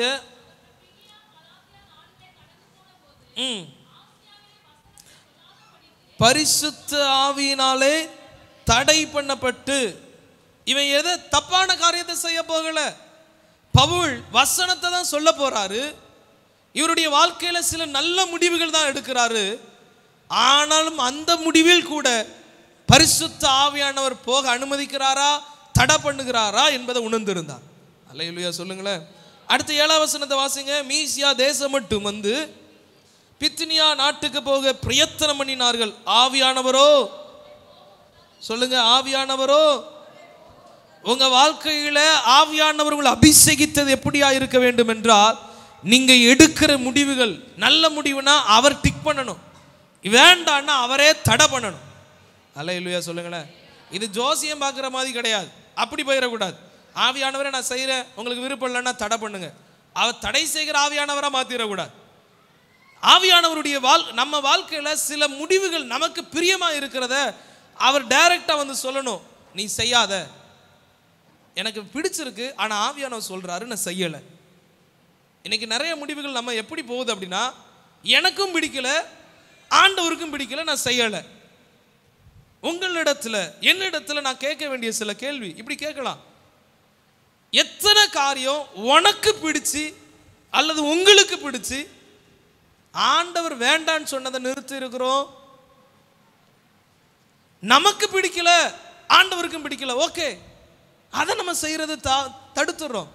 ஆனா நமக்கு ரொம்ப பிடிச்சிருக்கு, ஆவியானவர் சொல்றார் வேண்டாம், நம்ம தடை செய்கிறோமா? ஆவியானவரால் மூழ்கடிக்கப்பட வேண்டும். அல்லேலூயா சொல்லுங்களேன். இந்த ஜபத்தில் ஆவியானவருடைய ஆளுகைக்கு உட்பட்டவர்களா நீங்க வெளியே போகணும். அல்லேலூயா சொல்லுங்களேன், சத்தம் அல்லேலூயா. ஏதோ நம்ம தேவைக்கு ஆவியானவர் அல்ல, அவருடைய தேவைக்கு அவருடைய ஆளுகைக்கு நீங்களும் நானும் தெரிந்தெடுக்கப்பட்டவர்கள். சத்தமாமேன்னு சொல்லுங்க பார்க்கலாம். அவர் அபிஷேகிக்கிறார். இதோடு மட்டும் இக்கல, அடுத்து பயன்படுத்துகிறார். எழுதி கொள்ளுங்க பார்க்கலாம். பயன்படுத்துகிறார். எனக்கு இது ரொம்ப ஆச்சரியமா இருந்த பகுதி இது. நான் இப்போ நம்ம கேட்க போறோம். பயன்படுத்துகிறார். ஆவியானவர் நம்ம லைஃப்ல ரொம்ப முக்கியமான வேலை செய்கிறார். நம்ம வாழ்க்கையில் அவர் இடைப்பட்ட உடனே, யாருடைய வாழ்க்கையிலும் அவர் இடைப்பட்ட உடனே அவர் அமைதியாக இருக்கவே மாட்டார். அவங்கள பயன்படுத்தணும்னு ஒரு ஆசை அவருக்குள்ள இருந்துகிட்டே இருக்கும். ஆவியானவருக்கு அந்த விருப்பம் இருந்துகிட்டே இருக்கும். ஒரு மனுஷனுடைய வாழ்க்கையில் அவர் வந்துட்டாரா, அவருக்கு ஒரு விருப்பம் இருக்கும், இவனை பயன்படுத்தணும், பிரயோஜனம் இல்லாமல் வைக்கக்கூடாது, எப்படி ஆகிலும் பிரயோஜனப்படுத்தணும். 2வது அதிகாரத்தில் பாருங்க, அப்போஸ்தலர்லயே 2வது அதிகாரம் அதுல 4வது வசனத்தை வாசிக்கும் போது, அவர்கள் எல்லாரும் பரிசுத்த ஆவியினாலே, இவங்க யாரு, ஆதி திருச்சபை இல்ல 120 பேர் கூடி இருந்து ஜெபம் பண்றாங்க. எல்லாரும் பரிசுத்த ஆவியானவரால் நிரப்பப்படுகிறாங்க. அப்பொழுது ஆவியானவரால் நிரப்பப்படும் பொழுது 14வது வசனத்தை வாசிச்சீங்க அப்படிங்கன்னா, பேதுரு எழுந்து நின்று பிரசங்கம் பண்ண ஆரம்பிக்கிறார். இந்த பேதுரு யார்? தோற்று போனவன். இந்த பேதுரு யார்? தன்னுடைய வேலையிலே பெஸ்டா இல்லாதவன். அவருடைய வேலை என்ன? மீன் பிடிக்கிறது. மீன் பிடிக்கிற வேலையில 2 நேரம் ஆண்டவர் அவனை மீன் பிடிக்கிற இடத்துல மீட் பண்றார். ஒன்று முத தடவை ரசிக்கும் போது, அப்ப வலையை அலசிட்டு இருந்து என்ன சொல்றாரு, ரா முழுவதும் நாங்கள் பிரயாசப்பட்டுட்டோம், ஆகப்படலை, அப்பவும் ஃபெயிலியர். ஆண்டவர் உயிர் தெழுந்துட்டு வராரு, சரி இப்போ வாட்டு மீன் பிடிச்சிருப்பானு பார்த்தா அப்பவும் ஃபெயிலியர் தான்.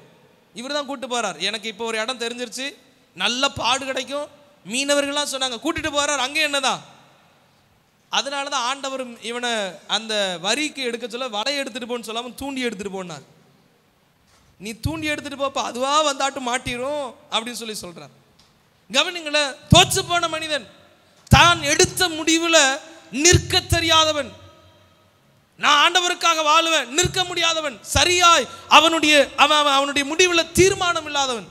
ஆனா இந்த பேதுருவை கர்த்தர் அபிஷேகிக்கிறார். இந்த பேதுரு மேல தன்னுடைய அபிஷேகத்தை வச்ச உடனே 41வது வசனத்தின் கீழ்ப்பகுதியை வாசிச்சீங்கன்னா, அவன் செய்த பிரசங்கத்துல 3000 பேரை கர்த்தர் ரட்சித்தார். அல்லேலூயா சொல்லுங்களேன். தேவன் எந்த மனுஷனையும் அபிஷேகிச்சிட்டார் அப்படின்னா, அவனை பிரயோஜனம் இல்லாமலே அப்படியே வைக்கிறது இல்ல, அவனை உருவாக்கி பிரயோஜனப்படுத்துகிறார். நீ போ பேதுரு, நீ செயல்படு, நீ பேசு. அவருக்கு ஆண்டவர்கிட்ட கேட்குற, ஏசப்பாட்ட கேட்கும்போது நாங்கள் என்ன செய்ய, நீ தைரியமா போ, அவர் உன்னை நிரப்பும் பொழுது நீ என்ன பேசணுமோ ஆவியானவர் உன் வாயிலிருந்து அவர் பேச ஆரம்பிப்பார். அல்லேலூயா சொல்லுங்களேன். அப்படியே 3வது அதிகாரத்தில் பார்த்தீங்கன்னா, இந்த பேதுரு தான் அந்த முடமாயிருந்த அந்த மனிதனை தூக்கி எழுப்பி விடுகிறார். அல்லேலூயா சொல்லுங்களேன். ஆவியானவர் நம்ம லைஃப்ல வந்துட்டார்னா நம்மளை பிரயோஜனம் இல்லாம வைக்க மாட்டாரு. அடுத்து இன்னொரு சில மனிதர்களை பார்க்கலாமே. பேதுருவை நம்ம பார்த்தோம். ஸ்தேவான் அப்படிங்கிற ஒரு மனிதன் அப்போஸ்தலர்ல 6வது அதிகாரம் பாருங்க, 6வது அதிகாரத்துல 3வது வசனத்துல வாசிக்கும் போது,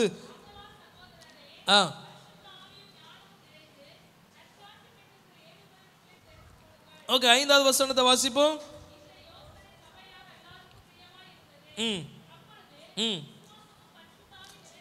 பரிசுத்த ஆவியும் நிறைந்த ஸ்தேவானையும் பிலிப்பையும், இந்த 2 பேரை நம்ம பார்க்கலாம். மீதி அநேக பேர் அங்க ஆண்டவர் அங்க பேசி இருக்கிறார் பாருங்க. இதுல ஸ்தேவான் என்கிற மனிதன் பரிசுத்த ஆவியானவரால் சபையில் நிரப்பப்பட்டு இருக்கிறவன். அப்படி நீங்க 8வது வசனத்தை வாசிச்சீங்க அப்படின்னா, இவனை எதற்காய் அவங்க ஏற்படுத்துறாங்க தெரியுமா? பந்தி விசாரிக்க. கூடார பண்டிகை முடிஞ்ச உடனே எல்லார் கையில ஸ்நாக்ஸ் கொடுக்கறதுக்கு நம்ம இருக்கிறோம் இல்லையா? வாங்க வாங்க வரிசையா வாங்க, சாப்பிட்டீங்களா, இவங்க சாப்பிட்டாங்களா, இதே மாதிரி இந்த வேலையை செய்யறதுக்கு தான் அவன் தட்டை எடுத்து கொடுக்கறதுக்கும் பாத்திரத்தை கழுவுறதுக்கும் இந்த வேலை செய்வதற்காக தான் தெரிந்தெடுக்கப்பட்டவன் ஸ்தேவான், பிலிப்பு. ஆனால் இவன் பரிசுத்த ஆவியானவரால் நிரப்பப்பட்ட பொழுது அந்த வேலையோட கர்த்தர் அவனை நிப்பாட்டல.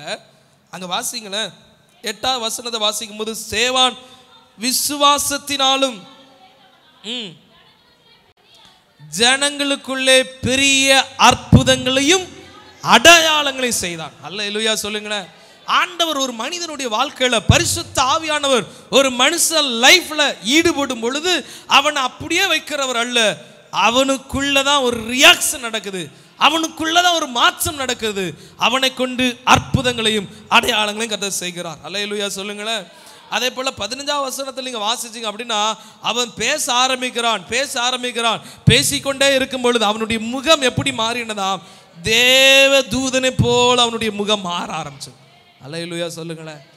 ஆண்டவருடைய நாம மகிமைப்படட்டும். நம்ம வாழ்க்கையில பரிசுத்த ஆவியானவர் வந்துட்டார்னா, இதுவரைக்கும் மனிதர்கள் பயன்படுத்தி இருக்கலாம், நம்மை இதுவரைக்கும் மனிதர்கள் உங்களை பிரயோஜனப்படுத்திருக்கலாம், அவங்க வேலைக்காக பிரயோஜனப்படுத்திருக்கலாம். அக்கா எனக்கு ஒரு இந்த சின்ன ஹெல்ப் பண்ணுங்களேன், அண்ணன் எனக்கு கொஞ்சம் இந்த சின்ன ஹெல்ப் பண்ணுங்களேன், தம்பி எனக்கு இந்த சின்ன ஹெல்ப் பண்ணுங்களேன், இப்படி சொல்லி அநேகருக்கு நாம் அநேக உதவிகள் செய்திருக்கலாம், நல்லது. ஆனால் இவர்களை காட்டிலும் நான் ஒருத்தரை குறித்து பேசுகிற பரிசுத்த ஆவியானவர், அவர் நம்ம வாழ்க்கையில ஈடுபட ஆரம்பித்து விட்டார் என்றால், அவர் நம்மை கொண்டு அசாத்தியமான காரியங்களை செய்ய வல்லவராக இருக்கிறார். அல்லேலூயா சொல்லுங்களேன். சாதாரணமான ஸ்தேவான். எதுக்கு ஆளெல்லாம் செலக்ட் பண்ணிட்டு இருக்கிறீங்க? ஊழியம் செய்யறக்கா? இல்லைங்க, அதுக்கெல்லாம் இல்லை. பாத்திரம் கழுவுறதுக்கு அந்த 6 பேரை கூட்டு போங்க. பாத்திரம் கழுவுவதற்காய் தெரிந்தெடுக்கப்பட்ட மனிதன் ஸ்தேவான். ஆனால் கர்த்தர் இவனை கொண்டு பெரிய காரியத்தை செஞ்சார். அல்லேலூயா சொல்லுங்களேன். அது மாத்திரமல்ல, பிலிப்பு என்கிற மனிதனை குறித்து 8வது அதிகாரத்தில் நம்ம பார்க்கலாம். எனக்கு ரொம்ப ஆச்சரியமான ஒரு விஷயம் பாருங்களேன். 8வது அதிகாரத்தில் 5வது வசனத்தில் வாசிக்கும் போது, அப்பொழுது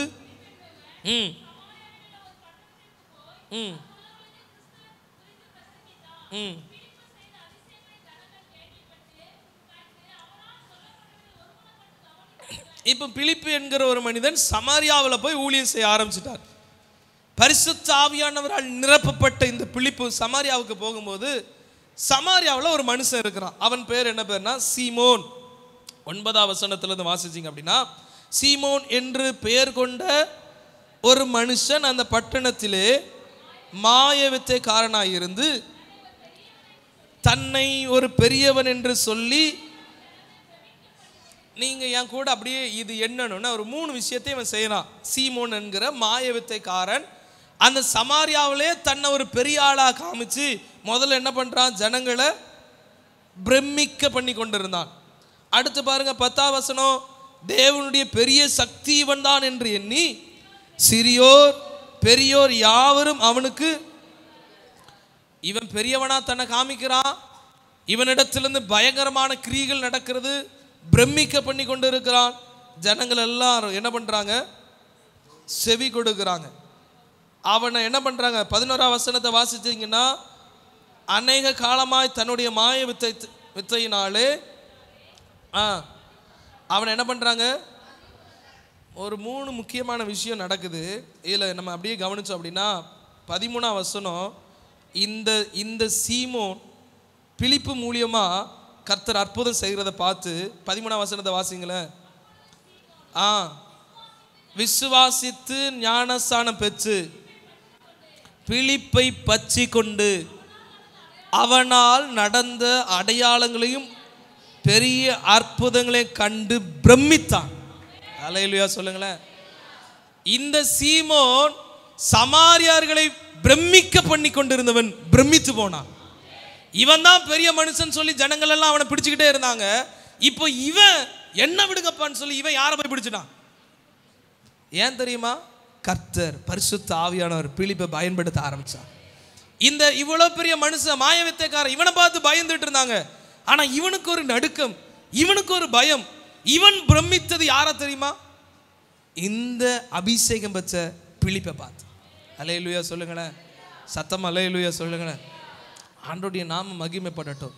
பரிசுத்த ஆவியானவர் நம்ம லைஃப்ல வந்துட்டார் அப்படின்னா, அவர் சும்மா நம்மளை வைக்கிறது இல்லை, அவர் நம்மளை பயன்படுத்தி கொண்டே இருப்பார். ஏதோ அந்த சமாரியாவில் ஒரு ஏழை மனிதன், சமாரியாவிலே படிப்பறிவு இல்லாதவன், ஒரு மனிதனால் மதிக்கப்படாதவன், அப்படி அல்ல, பெரிய மனிதர்களும் இவனை கண்டு பிரமிக்கத்தக்கதா, பெரிய குடும்பங்களும் பெரிய தன்னை பெரியவன் என்று சொன்னவனும் இந்த பிலிப்பை கண்டு ஆச்சரியப்படத்தக்கதாய் கர்த்தர் மகிமைப்பட்டார். காரணம் என்ன தெரியுமா? அவர் அபிஷேகம் பண்ணினவர்களை கர்த்தர் பயன்படுத்தி கொண்டே இருக்கிறார். அல்லேலூயா சொல்லுங்களேன். ஆண்டவர் இப்படி சொல்லுங்க, என்னை பயன்படுத்துங்க ஆண்டவரே, என்னை பயன்படுத்துங்கன்னு சொல்லுங்களேன். அதை ஜபமா சொல்லுங்க பார்க்கலாம். என்னை பயன்படுத்துங்க, என்னை பிரயோஜனப்படுத்துங்க, என்னை பிரயோஜனப்படுத்துங்க, என்னை பயன்படுத்துங்க. அப்படி ஒரு ஜபம் பண்ணுங்க பார்க்கலாம். ஒரு 1 நிமிஷம் ஆண்டவர் அப்படியே ஜபம் பண்ணுங்க பார்க்கலாம். ஹல்லேலூயா ஹல்லேலூயா ஹல்லேலூயா.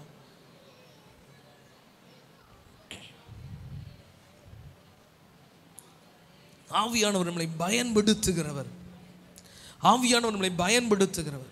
நம்ம வாழ்க்கையில் அவர் வந்துட்டா நம்மளை அப்படியே வைக்கிறது இல்லை, அவருடைய சித்தத்திற்காக நம்மளை பயன்படுத்துகிறார். ஆமென் சொல்லுங்க பார்க்கலாம். சத்தம் அல்லேலூயா. ஒருவேளை நம்ம இப்படி நினைச்சு முடிச்சிட முடியாது. ஏதோ ஊழியத்துக்கு தானே பயன்படுத்துறதுக்காக அது தேவை, அது ஊழியம் செய்யறவங்களுக்காக நீங்க பேசிட்டு இருக்கிறீங்க அப்படி நீங்க சொன்னீங்கன்னா இல்லைங்க. ஆதியாகம புஸ்தகத்துல 41வது அதிகாரத்துல 38ல இருந்து 44 வரை வாசிக்கும் போது ஒரு மனிதனை குறித்து அங்க பேசுகிறது. ஆதியாகமம் 41வது அதிகாரம் அதுல 38ல இருந்து 44 வரை. இது யோசேப்பு என்கிற ஒரு மனிதன்.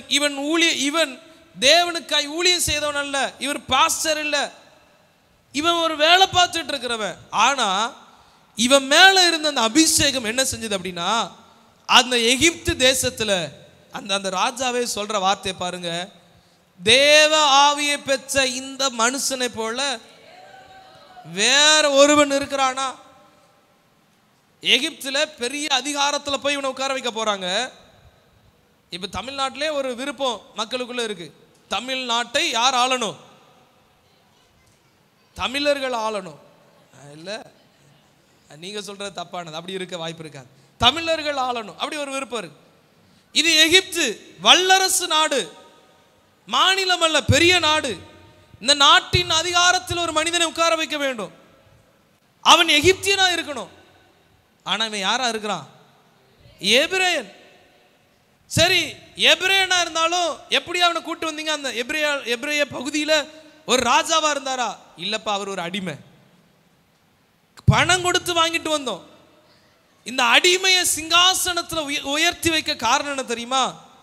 இவன் மேல இருந்த ஆவியானவர். அல்லேலூயா சொல்லுங்களேன். அப்ப நம்ம ஒன்று தெரிஞ்சுக்கணும், ஏதோ ஊழியம் செய்யறவங்களுக்கு தான் ஆவியானவர் தேவை, ரட்சிப்பு முழுமையடைய ஆவியானவர் தேவை. நீங்க வேலை செய்யற இடத்துல நீங்க என்ன வேலைனாலும் செய்யலாம். டீச்சரா இருக்கலாம், நீங்க பிசினஸ் பண்ணலாம், ஆபீஸ்ல ஒர்க் பண்ணலாம், என்ன வேலைனாலும் செய்யலாம். ஆனா ஆவியானவர் உங்க வாழ்க்கையில் இருந்தார்னா உங்களை போல ஒரு மனிதர்கள் அவங்களுக்கு கிடைக்கவே மாட்டாங்க. அல்லேலூயா சொல்லுங்களேன். இந்த பார்வோன் சொல்றாரு, இந்த எகிப்து முழுவதும் பார்த்தாலும் இந்த விசேஷித்த ஆவியை பெற்ற இவனை போல வேற ஒருவனுமே இல்லை. அல்லேலூயா சொல்லுங்களேன். ஆவியானவர் ஒரு மனிதனுடைய வாழ்க்கையில வந்தார்னா அவர் எப்படி என்ன பண்றாருன்னா, எந்த இடத்துல இருந்தாலும் அவன் அப்படியே ஃபில்டர் பண்ணி மேலே தூக்கி வச்சிருவான். அல்லேலூயா சொல்லுங்களேன். இந்த இந்த இந்த யோசேப்பை குறித்து பார்க்கும்போது ரொம்ப ஆச்சரியமா இருக்கும். அப்பா வீட்டிலே இருக்க சொல்லியும் இவன் தான் மேலே ஒரு இடத்துல வச்சிருக்கிறாங்க. அப்பா தன்னுடைய எல்லா சகோதர பார்க்கல யாரை தான் நேசிக்கிறார்? யோசேப்பை நேசிக்கிறார். இந்த யோசேப்பை பாருங்க, அதுக்கப்புறம் தூக்கி அவங்க அண்ணன்மார் தூக்கி வித்துடுறாங்க, போத்திபாருடைய வீட்டுக்கு போறாங்க. போத்திபார் வீட்டில் எங்க தான் மேலே இருக்கிறார். அந்த போத்திபார் தனக்கு உண்டான எல்லாவற்றையும் அவன் கையில் ஒப்பு கொடுத்துட்டார். சரி, போத்திபாருடைய மனைவி அவன் மேல ஒரு குற்றச்சாட்டு சொல்லி தூக்கி சிறையில போட்டாங்க. சிறையில போனாலும் அங்க அதிகாரி. தேவ அபிஷேகம் பெற்ற மனுஷன் எந்த இடத்துல போனாலும் அவன் தாங்க அதிகாரி. அல்லேலூயா சொல்லுங்க. தேவ அபிஷேகம் பெற்ற மனிதனை ஆண்டவர் சும்மா ஒரு ஓரத்துல கடை துருப்பிடிச்சு போலாம் விடுறதில்ல, அவன் ஷார்ப் பண்ணிக்கிட்டே இருப்பார், பயன்படுத்திக்கிட்டே இருப்பார், புதிதாக்கிக்கிட்டே இருப்பார். அங்க யாரை பார்த்தாலும் இவனை மாதிரி யாரும் இல்லை. இந்த பார்வோன் ராஜா, வல்லரசு நாட்டின் ராஜா, அந்த வார்த்தையை நான் அழுத்தமா சொல்றேன், பெரிய ராஜா பார்வோன். அந்த நாட்களில் விசேஷிதமானவர்கள். கவனிங்களேன், யார் வந்தாலும் பார்வோன் சொல்லுவாங்க, நம்ம ராஜான்னு சொல்லுவோம். அவங்க எகிப்துல பார்வோன்ங்கிற பட்டத்தை கொடுக்குறாங்க. ஏன்னா ராஜா என்பது எல்லா நாட்டிலும் இருக்கக்கூடிய ராஜாவுக்கு ஒரு பேரு. ஆனா பார்வோன் என்கிற பட்டம் அது இருக்கு இல்லையா, அது எல்லா நாட்டை விட சிறந்தவன் என்பதை தன்னை காண்பிப்பதற்காக அந்த பட்டம் கொடுக்கப்பட்டுச்சு. அப்போ இந்த பார்வோன் வரும்பொழுது, அதனால தான் பார்வோன் நீங்க எங்க வாசித்தாலும் யோசேப்பை அறியாத வேறொரு பார்வோன் அப்படின்னு வாசிக்கலாம், ராஜான்னு வாசிக்க மாட்டீங்க. மற்ற நாட்டிலலாம் ராஜான்னு வாசிப்பீங்க, அரசர்னு வாசிப்பீங்க. ஏன்னா இது வல்லரசு நாடு, எகிப்து தலை சிறந்த நாடு. இப்போ அந்த பார்வோன் சொல்றாரு, சிங்காசனத்தில் மட்டும்தான்ப்பா நான் இருப்பேன். 44 வசனத்தை வாசிச்சிங்கன்னா, 43 44 வாசிச்சிங்கன்னா, ஓ இவன் அனுமதி இல்லாமல் எகிப்தில் ஒரு மனிதனும் தன் கையையாவது கையை கால ஆட்டினா கூட யார்கிட்ட கேட்கணும்? அபிஷேகம் பெற்றவன்கிட்ட கேட்கணும். அல்லேலூயா சொல்லுங்களேன். ஆண்டவர் ஒரு மனிதனை அபிஷேகிக்கிறார் என்றால் அவன் அப்படியே அமர்த்தி வைக்கிறதல்ல, அவன் பயன்படுத்திக்கிட்டே இருப்பார். சத்தமா அல்லேலூயா சொல்லுங்களேன். ஆவியானவரை இதுக்கு தான் நம்ம சொல்லணும், என்ன நீங்க மூழ்கடிங்க. அல்லேலூயா சொல்லுங்களேன். ஏன்னா நம்ம பலவீனம், நம்ம ஓட்ட உடசல் எல்லாம் அவருக்கு தெரியும். அவர் பயன்படுத்த ஆரம்பிச்சுட்டாருன்னா நம்ம சிறப்பாய் மாற ஆரம்பிச்சிடும். அல்லேலூயா சொல்லுங்களேன். இன்னொரு மனிதனை நான் காண்பிக்கட்டுமே, தானியேல் என்கிற தேவ மனிதன். தானியேல் புத்தகம் 5வது அதிகாரத்தில் வேத பகுதியெல்லாம் நான் சொல்றேன். 11வது வசனம், 12வது வசனம், 11 வாசிங்க பார்க்கலாம். அவனுக்குள் பரிசுத்த தேவர்களுடைய வசனங்களை குறிப்புக்காக குறிச்சுக்கோங்க. 12வது வசனம், 14. இந்த தானியேலுடைய நாட்கள்ல 3 ராஜ்ய பாரங்கள் மாறுகிறது. 3 ராஜ்யம் மாறுது. ஆனா எத்தனை விதமான ராஜ்ய பாரங்கள் மாறி இருந்தாலும் இந்த தானியேல் மேல இருந்த விசேஷித்த அபிஷேகம், பரிசுத்த ஆவியானுடைய மகிமை அவனை உயர்த்தியே வச்சிட்டு இருந்துச்சு. அல்லேலூயா சொல்லுங்களேன். பொதுவா இப்போ நம்மளுடைய தமிழகத்தை இப்போ திமுக அரசு ஆண்டு கொண்டு இருக்கிறது. இதுக்கு முன்னாடி அதிமுக ஆளுகை செய்கிறது. அப்படி இன்னொரு ஆட்சி ஆளுகை செய்து கொண்டு இருக்கும்போது என்ன பண்ணுவாங்கன்னா, இந்த ஆட்சி பொறுப்பேற்கும் போது அந்த ஆட்சியாளர்களுக்கு கீழே இருந்த கலெக்டர்ஸ் எல்லாம் மாற்றிடுவாங்க. நீங்கள் கவனிச்சிங்கன்னா அது தெரியும். ஒவ்வொரு ஆட்சியாளர்களும் பதவியேற்ற உடனே தன்னை சுற்றி கலெக்டரேட்டில் இருக்கிறவங்களா இருக்கலாம், இல்லைன்னா தலைமைச் செயலகத்தில் இருக்கக்கூடியவங்களா இருக்கலாம், முதலமைச்சரை சுற்றி இருக்கக்கூடிய ஆட்கள் எல்லாம் மாற்றிடுவாங்க. டக்கு டக்கு டக்குன்னு மாற்றிடுவாங்க. அவங்கள வேற எங்கேயாட்டு மாற்றிட்டு தனக்கு தேவையான மனிதர்களை வச்சுருப்பாங்க. இது ஒரு சாதாரண மக்களால் தெரிந்தெடுக்கப்பட்டு ஒரு அதிகாரத்துக்கு போகக்கூடிய ஒரு மனிதனே இப்படி மாற்றும் பொழுது, தானியேலுடைய நாட்கள்ல மக்களால் தெரிந்தெடுக்கப்பட்ட ராஜா கிடையாது, இது சர்வாதிகார நாட்கள். அப்படிப்பட்ட நாட்கள்ல 3 ராஜாக்கள் மாறுறாங்க. வேற வேற நாட்டை சார்ந்தவர்கள் வருகிறாங்க. நாட்டை பிடிச்சி இவன் ராஜாவை வர்றான், இன்னொருத்த நாட்டை பிடிச்சி ராஜா வர்றான். அப்படி வந்தாலும் அடிமையா போன இந்த தானியேல் இவனுடைய காரியம் ஜெயமாவே இருந்தது. அல்லேலூயா சொல்லுங்களேன். ஏன் தெரியுமா? இவனுக்குள்ள இருந்த பரிசுத்த ஆவியானவர். சொல்லுங்க, இவனுக்கு பரிசுத்த ஆவியானவர், தானியேலுக்குள்ள இருந்த பரிசுத்த ஆவியானவர். இதை ஊழியம் செய்யறதுக்கு மட்டும் கிடையாது, நீங்க செய்கிற வேலையில கூட பரிசுத்த ஆவியானவர்களுக்கு வேணும். நீங்க செய்கிற பிஸ்னஸ்ல பரிசுத்த ஆவியானவர்களுக்கு வேணும். நீங்க எந்த இடத்துல வேலை செய்யலாம், என்ன பொசிஷன்ல இருக்கலாம். நான் சர்ச்சைக்கு நான் வருவேன், நான் பாட்டெல்லாம் படிக்கிறது இல்லை, நான் ஆராதனை நடத்துறது இல்லை, நான் செய்தி கொடுக்கறது இல்லை, நான் ஜெபம் பண்றது இல்லை, நான் இந்த ஊழியெல்லாம் செய்யறது இல்லை, நான் வேலைக்கு போறேன். நீங்க வேலைக்கு போனாலும் அந்த இடத்துல பரிசுத்த ஆவியானவர் இருந்தால்தான் உங்க மேல இருக்கிற விசேஷித்த கிருபை, விசேஷித்த ஆவியானவரை ஜனங்கள் கண்டுகொள்ள முடியும். அல்லேலூயா சொல்லுங்களேன். எத்தனை ராஜ்ய பாரங்கள் மாறினாலும் தானியேலுக்கு நான் சொல்றேன், இல்லைன்னா எத்தனை காலகட்டம் மாறினாலும் யோசேப்புக்கு சொல்றேன், இவங்க எல்லா இடத்திலையும் கர்த்தர் இவர்களை உயர்த்தி வைத்து கொண்டே இருந்தார். அல்லேலூயா சொல்லுங்களேன்.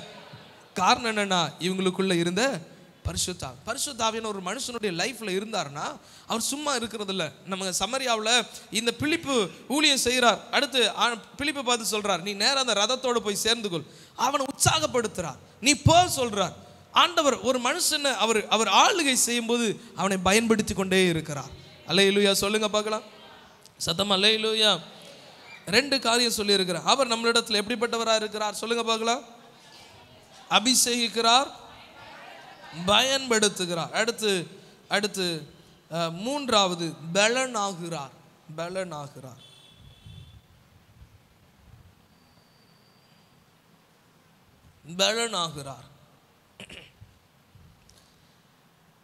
ஆவியானவர் நம்ம வாழ்க்கையில வரும் பொழுது அப்போஸ்தலர் 1வது அதிகாரம் 8வது வசனம்,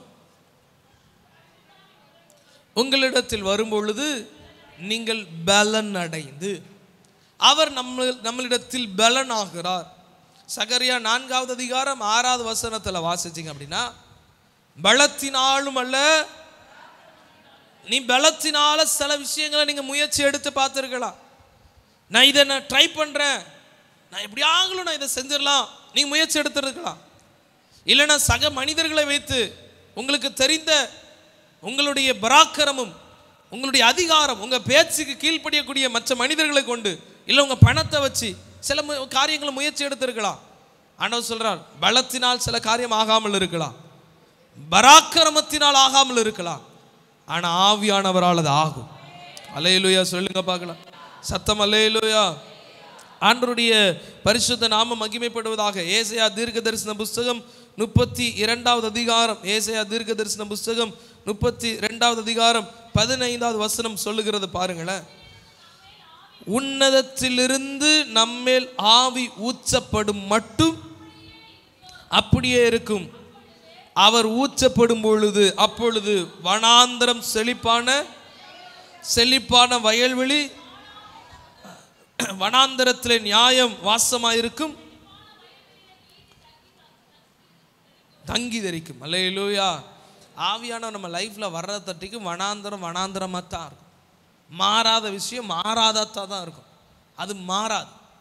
நீங்கள் முயற்சி எடுத்து மாறாத காரியங்கள் ஆவியானவர் நம்ம லைஃப்ல வரும்போது தான், ஆவியானுடைய கிரியைகள் வரும்பொழுது தான் எதெல்லாம் நடக்கலையோ அதெல்லாம் நடக்க ஆரம்பிக்கும். அல்லேலூயா சொல்லுங்களேன் சத்தம். அல்லேலூயா. நமக்கு வரங்களை தர்ற ஆவியானவர் நம்மளை பலப்படுத்துகிற ஆவியானவர். நமக்கு வரங்களை தருகிற ஆவியானவர் நம்மளை பயன்படுத்துன்னு விரும்புகிறவர். நமக்கு வரங்களை தருகிற ஆவியானவர் நம்மளை அபிஷேகிக்கிறவர். ஆமென் சொல்லுங்க பார்க்கலாம். சத்தம். அல்லேலூயா. அவர் ஏதோ ஒன்று நான் தாரேன் நீ செய் அப்படி அல்ல. அவருடைய ஒரு ஹேபிட்டே என்னென்னா, யாருடைய வாழ்க்கையில் அவர் ஈடுபட ஆரம்பிக்கிறாரோ அவங்கள்ட்ட என்னென்ன பலவீனம்லாம் இருக்குதோ அதெல்லாம் தட்டி விட்டு அவங்கள பலப்படுத்த என்ன வேலை இருக்கோ அதை செய்ய ஆரம்பிச்சிருவார். ஆமென் சொல்லுங்க பார்க்கலாம். நீங்கள் பலன் அடையணுமா, நீங்கள் விசுவாசம் ஆகணுமா, நீங்கள் ரட்சிப்படையணுமா, நீங்கள் இன்னும் தேவனுக்குள்ளே எழும்பணுமா, ஆவியானவர் இல்லைன்னா முடியாது.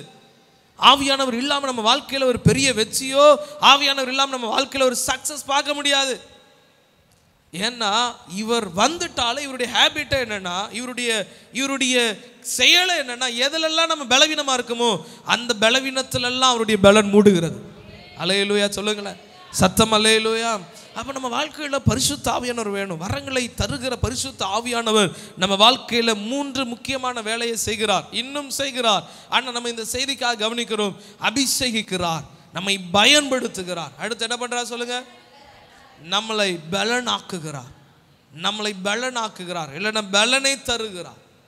எதில் பலவீனமாக இருக்கிறோம்? விசுவாசமே இல்லை. பரிசுத்த ஆவியானவர்கள் நிரம்பும் போது விசுவாசம் வந்துடுது. அல்லேலூயா சொல்லுங்களேன் சத்தம். அல்லேலூயா. இந்த இந்த இந்த இந்த பேதுருவை குறித்து நமக்கு நல்லா தெரியும்.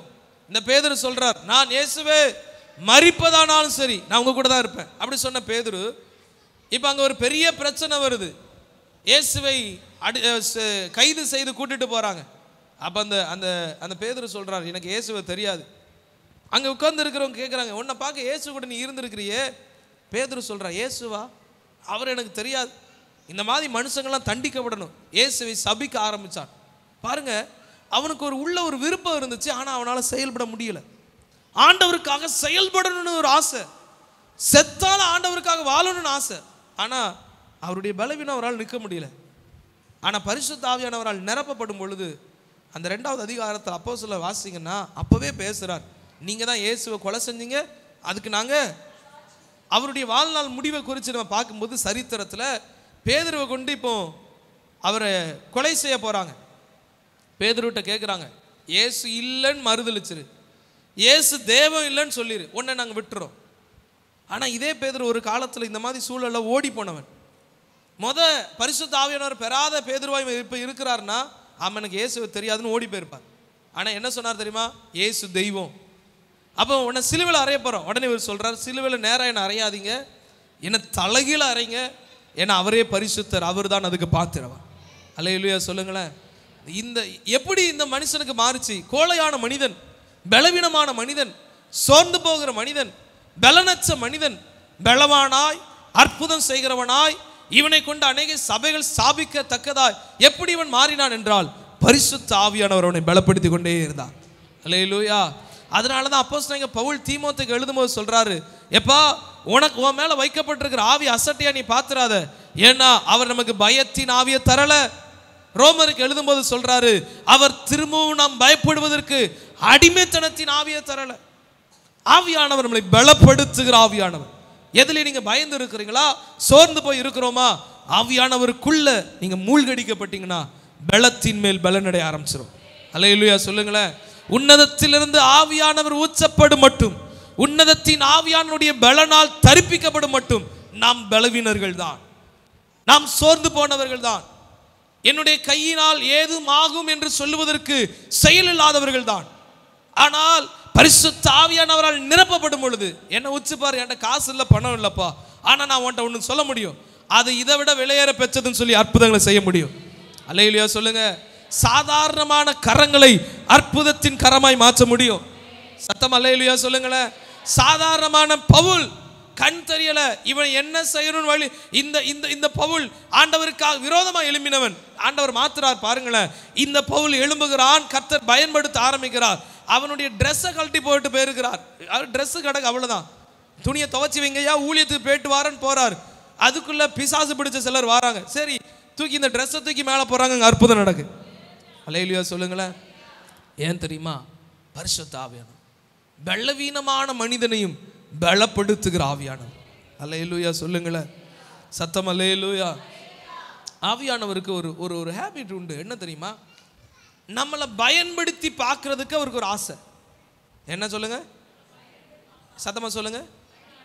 உங்களை பயன்படுத்தி பார்க்க ஒரு ஆசை. உதாரணத்துக்கு 2 காரியத்தை நான் சொல்றேன். ஒன்று, எசேக்கியேலை எலும்பு நிறைந்த பள்ளத்தாக்கு நடுவில் போய் நிப்பாட்டுறார். நிப்பாட்டிட்டு எசேக்கியேல் இவைகள் எல்லாம் உயிரடையுமான்னு கேட்கிறார். அவன் என்ன சொல்றான்? ஐயா ஆண்டவரே, எனக்கு தெரியாது, அது உமக்கே. நைஸா எஸ்கேப் ஆயிட்டார். ஆமான்னு சொன்னால் அது மாட்டிக்க கூடாது, இல்லைன்னு சொன்னாலும் மாட்டிக்க கூடாது, அது உமக்கு தெரியும். இப்போ ஆண்டவர் எசேக்கியேல், இப்போ ஆண்டவரே செய்யலாம், எலும்புகளை உயிரடைங்கள் சொல்லாம எசேக்கியேலே இந்த எலும்புகளை பார்த்து தீர்க்க தரிசன உரை. பாருங்களேன், ஆவியானவர் ஒரு மனிதனை பயன்படுத்துகிறார்.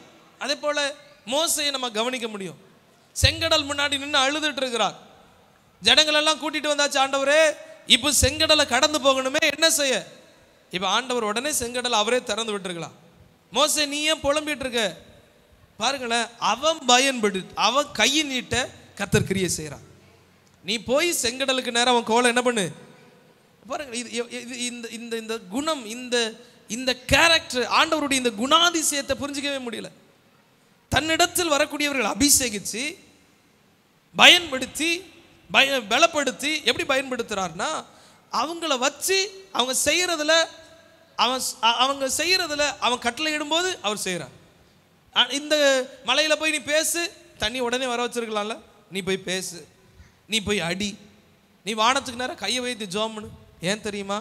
அவருக்கு நம்மளை பயன்படுத்தி பார்க்க ஒரு ஆசை. அல்லேலூயா சொல்லுங்களேன். நமக்கு வரங்களை தர்ற ஆவியானவர் நம்மளை பயன்படுத்த துடிக்கிற ஆவியானவர். நீங்கள் பலவீனர்கள் தான், நாம் பலவீனமானவர்கள் தான், விசுவாசம் இல்லாதவர்கள் தான், சோர்ந்து போகிறவர்கள் தான், சில காரியம் எதிர்மறையாக இருக்கையும் உடனே புலம்புகிறவர்கள் தான். ஆனாலும் கர்த்தர் நம்மளை சரியாயிரும், நீ பலனட. ஏன் இதில் விசுவாசம் இல்லாமல் இருக்கிற? விசுவாசத்தின் ஆவியை கொடுத்து கனியை வர வச்சு நம்மளை இன்னும் பலப்படுத்தி எப்படியாகலும் என் ஜனத்தை பயன்படுத்தணும்னு சொல்லி துடிக்கிற ஆவியானவர் நம்ம அனுபவித்து கொண்டு இருக்கிறோம். அல்லேலூயா சொல்லுங்களேன், சத்தம் அல்லேலூயா. ஆண்டவருடைய நாமம் மகிமைப்படுவதாக. அடுத்து அதில் இன்னும் ஒரு காரியத்தை நம்ம கவனிக்கலாம். ஆவியானவரும் வரமும் எழுதிக்கோங்க. ஆவியானவரும் வரமும்.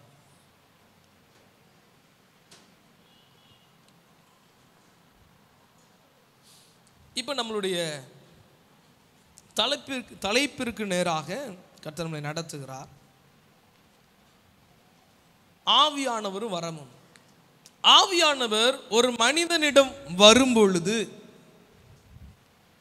வரங்களை தனியாகவும் அபிஷேகத்தை தனியாகவும் தருகிறதில்லை.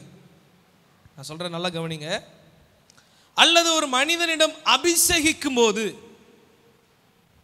வரங்களை தனியா கொஞ்சம் பேருக்கு, அபிஷேகத்தை தனியா கொஞ்சம் பேருக்கு, அப்படிலாம் தர கிடையாது. எப்பொழுது ஆவியானவர் ஒரு மனிதனோடு இடைபட ஆரம்பிக்கிறாரோ அப்பொழுதே வரங்களை தந்துடுறார். அல்லேலூயா சொல்லுங்களேன். அபிஷேகம் பெற்ற அனைவரும் வரங்களை பெற்றவங்க. நான் அதுக்கு சில ஆதார வசனங்கள் நான் சொல்றேன், வசனங்களை கவனிங்க. யாரெல்லாம் ஆவியானவர் உங்க வாழ்க்கையில ஈடுபட விட்டு கொடுத்திருக்கிறீங்களோ, யாரெல்லாம் அபிஷேகம் பெற்றிருக்கிறீங்களோ, நீங்க எல்லாம் வரம் பெற்றிருக்கிறீங்க. அல்லேலூயா சொல்லுங்களேன். எப்படிங்க இது? என்ன எப்படி இந்த வசனம் சொல்லுது? அபிஷேகம் நேற்றைய தினத்தில் பாஸ்டர் அழகா அந்த காரியங்களை விளக்கினாங்க. வரம் அப்படின்னா அது ஒரு கிஃப்ட் இல்லையா? ஆங்கிலத்தில் அது கிஃப்ட். இது கத்தோலிக்க விளக்கத்தில் அருட்கொடை அப்படி சொல்லி நம்ம வாசிக்கிறோம். அருட்கொடை, கிஃப்ட் அப்படி வாசிக்கிறோம். ஒரு மனிதனை இப்போ சில நேரம் நம்ம ஒரு ஊருக்கு போகிறோம், சொந்தக்காரங்க வீட்டுக்கு போகிறோம், நம்ம நாள் கழித்து போகிறோம். போகும்போது நம்ம சில அங்கே வீட்டில் பிள்ளைங்க இருந்தாங்கன்னா நம்ம தின்பண்டங்களை வாங்கிட்டு போவோம். ஆமாம் தானே? அப்படிலாம் கிடையாது பாஸ்டர், போய் நாங்கள் சாப்பிட்டு வந்துடுவோம் அப்படிங்கிற மாதிரி நீங்கள் பார்க்கிங்க. வாங்கிட்டு போ. சில தலைவர்கள், சில நாட்டு அதிபர்கள் ஒருவரை ஒருவர் சந்திக்கும் போது சில விலை உயர்ந்த கிஃப்டை பரிமாறிக்கிறாங்க. அதே போல ஆவியானவர் நம்ம வாழ்க்கையில் வரும்போது சில கிஃப்டை கொடுத்துட்றார். அது தனியாலாம் கிடையாது. கிஃப்டை ஒரு நேரமும் அபிஷேகம் ஒரு நேரம்லாம் கிடையாது. அந்த கிஃப்டை கொடுக்குற நேரம் தான் அபிஷேகமாக இருக்குது. அல்லேலூயா சொல்லுங்களேன். அப்படின்னா இங்கே யாரெல்லாம் அபிஷேகம் வச்சிருக்கிறீங்களோ உங்கள் எல்லாருக்குள்ளேயும் வரம் இருக்குது. அல்லேலூயா. இதை நமக்கு ஆண்டவர் விளக்கி தரட்டுமே.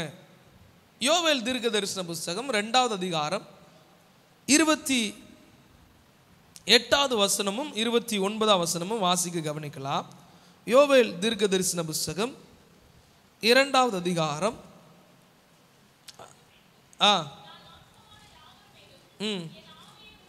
மாம்சமான யாவர் மேலும். இப்போ நம்ம விசுவாசிக்கிறதுபடி நம்ம பொதுவாக நினைக்கிறோம் ஆவியை ஊச்சுறாரு, அதோடு நின்றதல்ல. ஆவியை ஊச்சப்படும் போது உடனே அந்த வசனம் சேர்ந்து வருது பாருங்க. ஆவியை ஊச்சுவேன், அப்பொழுது உங்கள் குமாரரும் தீர்க்க தரிசனம் சொல்லுவார்கள், உங்கள் மூப்பர் சொப்பனங்களையும் உங்கள் வாலிபர் தரிசனங்களையும். அல்லேலூயா. அபிஷேகத்தை குறித்து பேசிட்டு இருக்கிற அந்த நேரமே என்ன நடந்துருது? வரங்களை குறித்து ஆண்டவர் பேசுறார். உடனே வரத்தை குறித்து பேசுறார். ஒரு மனிதன் அபிஷேகிக்கப்படும் பொழுது எதை பெற்றுக்கொள்ள ஆரம்பிச்சுட்டான்?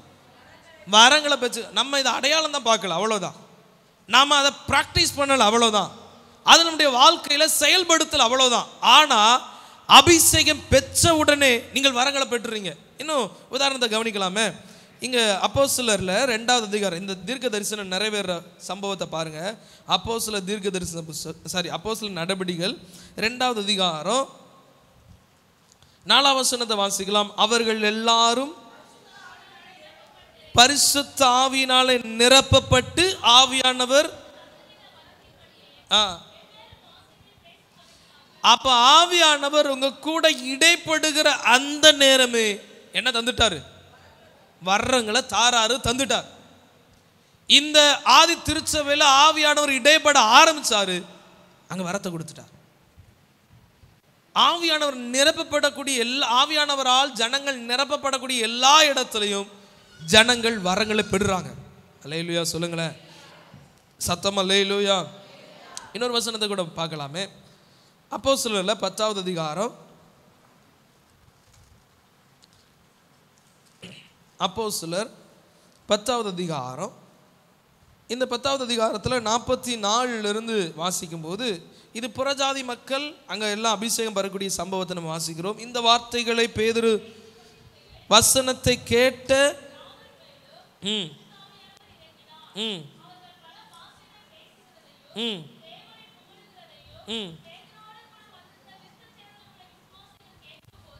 பரிசுத்த ஆவியின் வரம். அப்ப கவனிச்சுக்கோங்க, பரிசுத்த ஆவியான நம்ம வாழ்க்கையில வரும்போது என்ன வந்துருது? வரம் வந்துருது. அந்த வரங்களில் ஒண்ணுதான் அந்நிய பாஷை. அல்லேலூயா சொல்லுங்களேன். அந்த வரங்களில் ஒண்ணுதான் என்னது? அந்நிய பாஷை. ஆவியானவர் நம்ம லைஃப்ல வரும்போது, அவரை நீங்க வாஞ்சிக்கும் போது, அவர் நம்மளோட ஈடுபடும் போது, அவருடைய பிரசன்ஸை விரும்பும் போது, அவர் நம்மளிடத்தில் வரும்போது கைவீசமா கைவீசு அப்படின்னு சொல்லி கையை வீசிட்டு வரல, வரங்களோடு பொழிந்தரப்படுகிறார். குமாரர்களா இருக்கலாம், குமாரத்திகளா இருக்கலாம், சின்ன பிள்ளை தானே அப்படின்னு விட்டுறது இல்லையா, அவர்களுக்கு வரங்களை தாரார். இவங்களுக்கு வயசாச்சு அப்படின்னு விடலையா, அவங்களுக்கு வரங்களை தாராரா. வாலிபர்களுக்கு வரங்களை தாராரா, ஊழியர்களுக்கு வரங்களை தாராரா. அல்லேலூயா சொல்லுங்களேன். அப்போ ஆவியானவரை நீங்க பெற்றுக்கொள்ளும் போதே எதனால் நிரப்பப்பட்டுட்டீங்க? சொல்லுங்க. வரங்களால. அந்நிய பாஷை பேசுறேன், அதுவே ஒரு வரம் தான். அப்ப அந்நிய பாஷை மாத்திரம் தானா? இல்ல, வரங்களின் வகைகளை நம்ம இங்க கவனிக்கலாம். அடுத்த தலைப்பா கூட நீங்க எழுதிக்கோங்க, வரங்களின் வகைகள். வரங்களின் வகைகள் 2 விதமான வரங்களை, மெயினான காரியம் நான் சொல்றேன். அடுத்து வர்ற வகுப்புல இன்னும் அதுல மற்ற காரியங்களை நமக்கு கற்று தருவாங்க. எபேசியர் 4வது அதிகாரத்தில், எபேசியர் 4வது அதிகாரம் அதில் 4வது அதிகாரத்தில் 8வது வசனத்தை வாசிக்கும் போது, ஆதலால் அவர் உன்னதத்திற்கு ஏறி சிறைப்பட்டவர்களை சிறையாக்கி மனுஷர்களுக்கு எதை கொடுத்தாரா? வரங்களை அளித்தார் சொல்லிட்டு சில சம்பவங்களை சொல்லிட்டு இந்த வரங்களுடைய ப்ராசஸை சொல்றார். வரங்களுடைய ப்ராசஸ் சொல்றார். ரெண்டு விதமான காரியத்தை சொல்றார். 12ஆம் வசனம் அதை சொல்லுது பாருங்க. பரிசுத்தவான்கள் சீர்பொருந்து பொருட்டு சுவிசேஷத்தின் வேலைக்காகவும் கிறிஸ்துவின் சரீரமாகிய சபையானது போதும் கவனிங்க. ரெண்டு டைப்பான வரம் இருக்கு, ரெண்டு விதமான வரம் இருக்கு. ஒன்று என்னன்னா சுவிசேஷ வேலைக்கான வரங்கள். எழுதி கொள்ளுங்க, சுவிசேஷ வேலைக்கான வரங்கள். சுவிசேஷ வேலைக்கான வரங்கள். இரண்டாவது சபை பக்தி விருத்திக்கான வரங்கள். எழுதிக்கோங்க, சபை பக்தி விருத்திக்கான வரங்கள். என்ன எழுதியிருக்கிறீங்க? அடுத்து இன்னொன்று என்னது? சபை பக்தி விருத்திக்கான வரம். சுவிசேஷ வேலைக்கான வரம் என்ன? அதை தான் நீங்கள் 1 கொரிந்தியரில் 12வது அதிகாரத்தில் 8வது வசனத்திலிருந்து 10 வரை 8 10 வரை வாசிங்கன்னா 9 வரங்களை குறித்து பேசுது. இதெல்லாம் சுவிசேஷ வரங்கள். என்னது? தீர்க்க தரிசனம் சொல்றது, என்னது? அற்புதங்கள் செய்கிறது, வியாக்கியானம் செய்கிறது, பற்பல பாஷைகள், வேற்று மொழி பாஷைகளை பேசுகிறது. இதெல்லாம் சுவிசேஷ வேலைக்காக மேனிஃபெஸ்டட். இது ஒரு பிரம்மாண்டத்தை உண்டு பண்ணக்கூடிய வரங்கள். இதெல்லாம் அப்படி சொல்ல முடியும். இந்த வரங்கள் ஊழியத்திற்காக கர்த்தர் பயன்படுத்தக்கூடிய இந்த வரங்கள் 9 வரங்கள். அடுத்து இன்னொரு வரங்கள் என்ன அப்படின்னா சபைக்காக சில வரத்தை கொடுக்கிறாராம். அது என்ன அப்படின்னா ரோமர் 12வது அதிகாரம் எடுத்துக்கொள்ளுங்க பார்க்கலாம். ரோமர் 12வது அதிகாரம்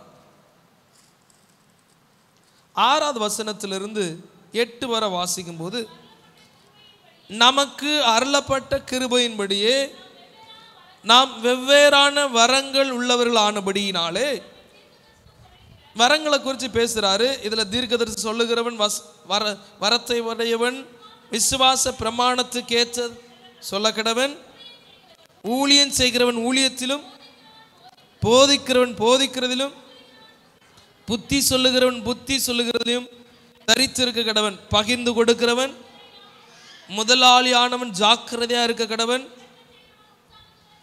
இதுல ஆண்டவர் ஒரு 5 வரத்தை சொல்றார். என்னெல்லாம்? மொத்தம் 7 சொல்றாரு. இதுல 5, ஏற்கனவே 2 நம்ம 1 கொரிந்தியர்ல பார்க்குற அதே வரத்தை சொல்றார். தீர்க்க தரிசனம், அடுத்து போதிக்கிற வரத்தை குறித்து சொல்லிட்டு அடுத்து பேசக்கூடிய மற்ற ஊழியம் செய்கிறவன். இது சர்விங். ஊழியம் செய்கிறது என்றால் இந்த மைக்கை பிடிச்சு பேசுறது இந்த ஊழியம் அல்ல, பணிவிடை செய்வது. இது ஒரு வரம்.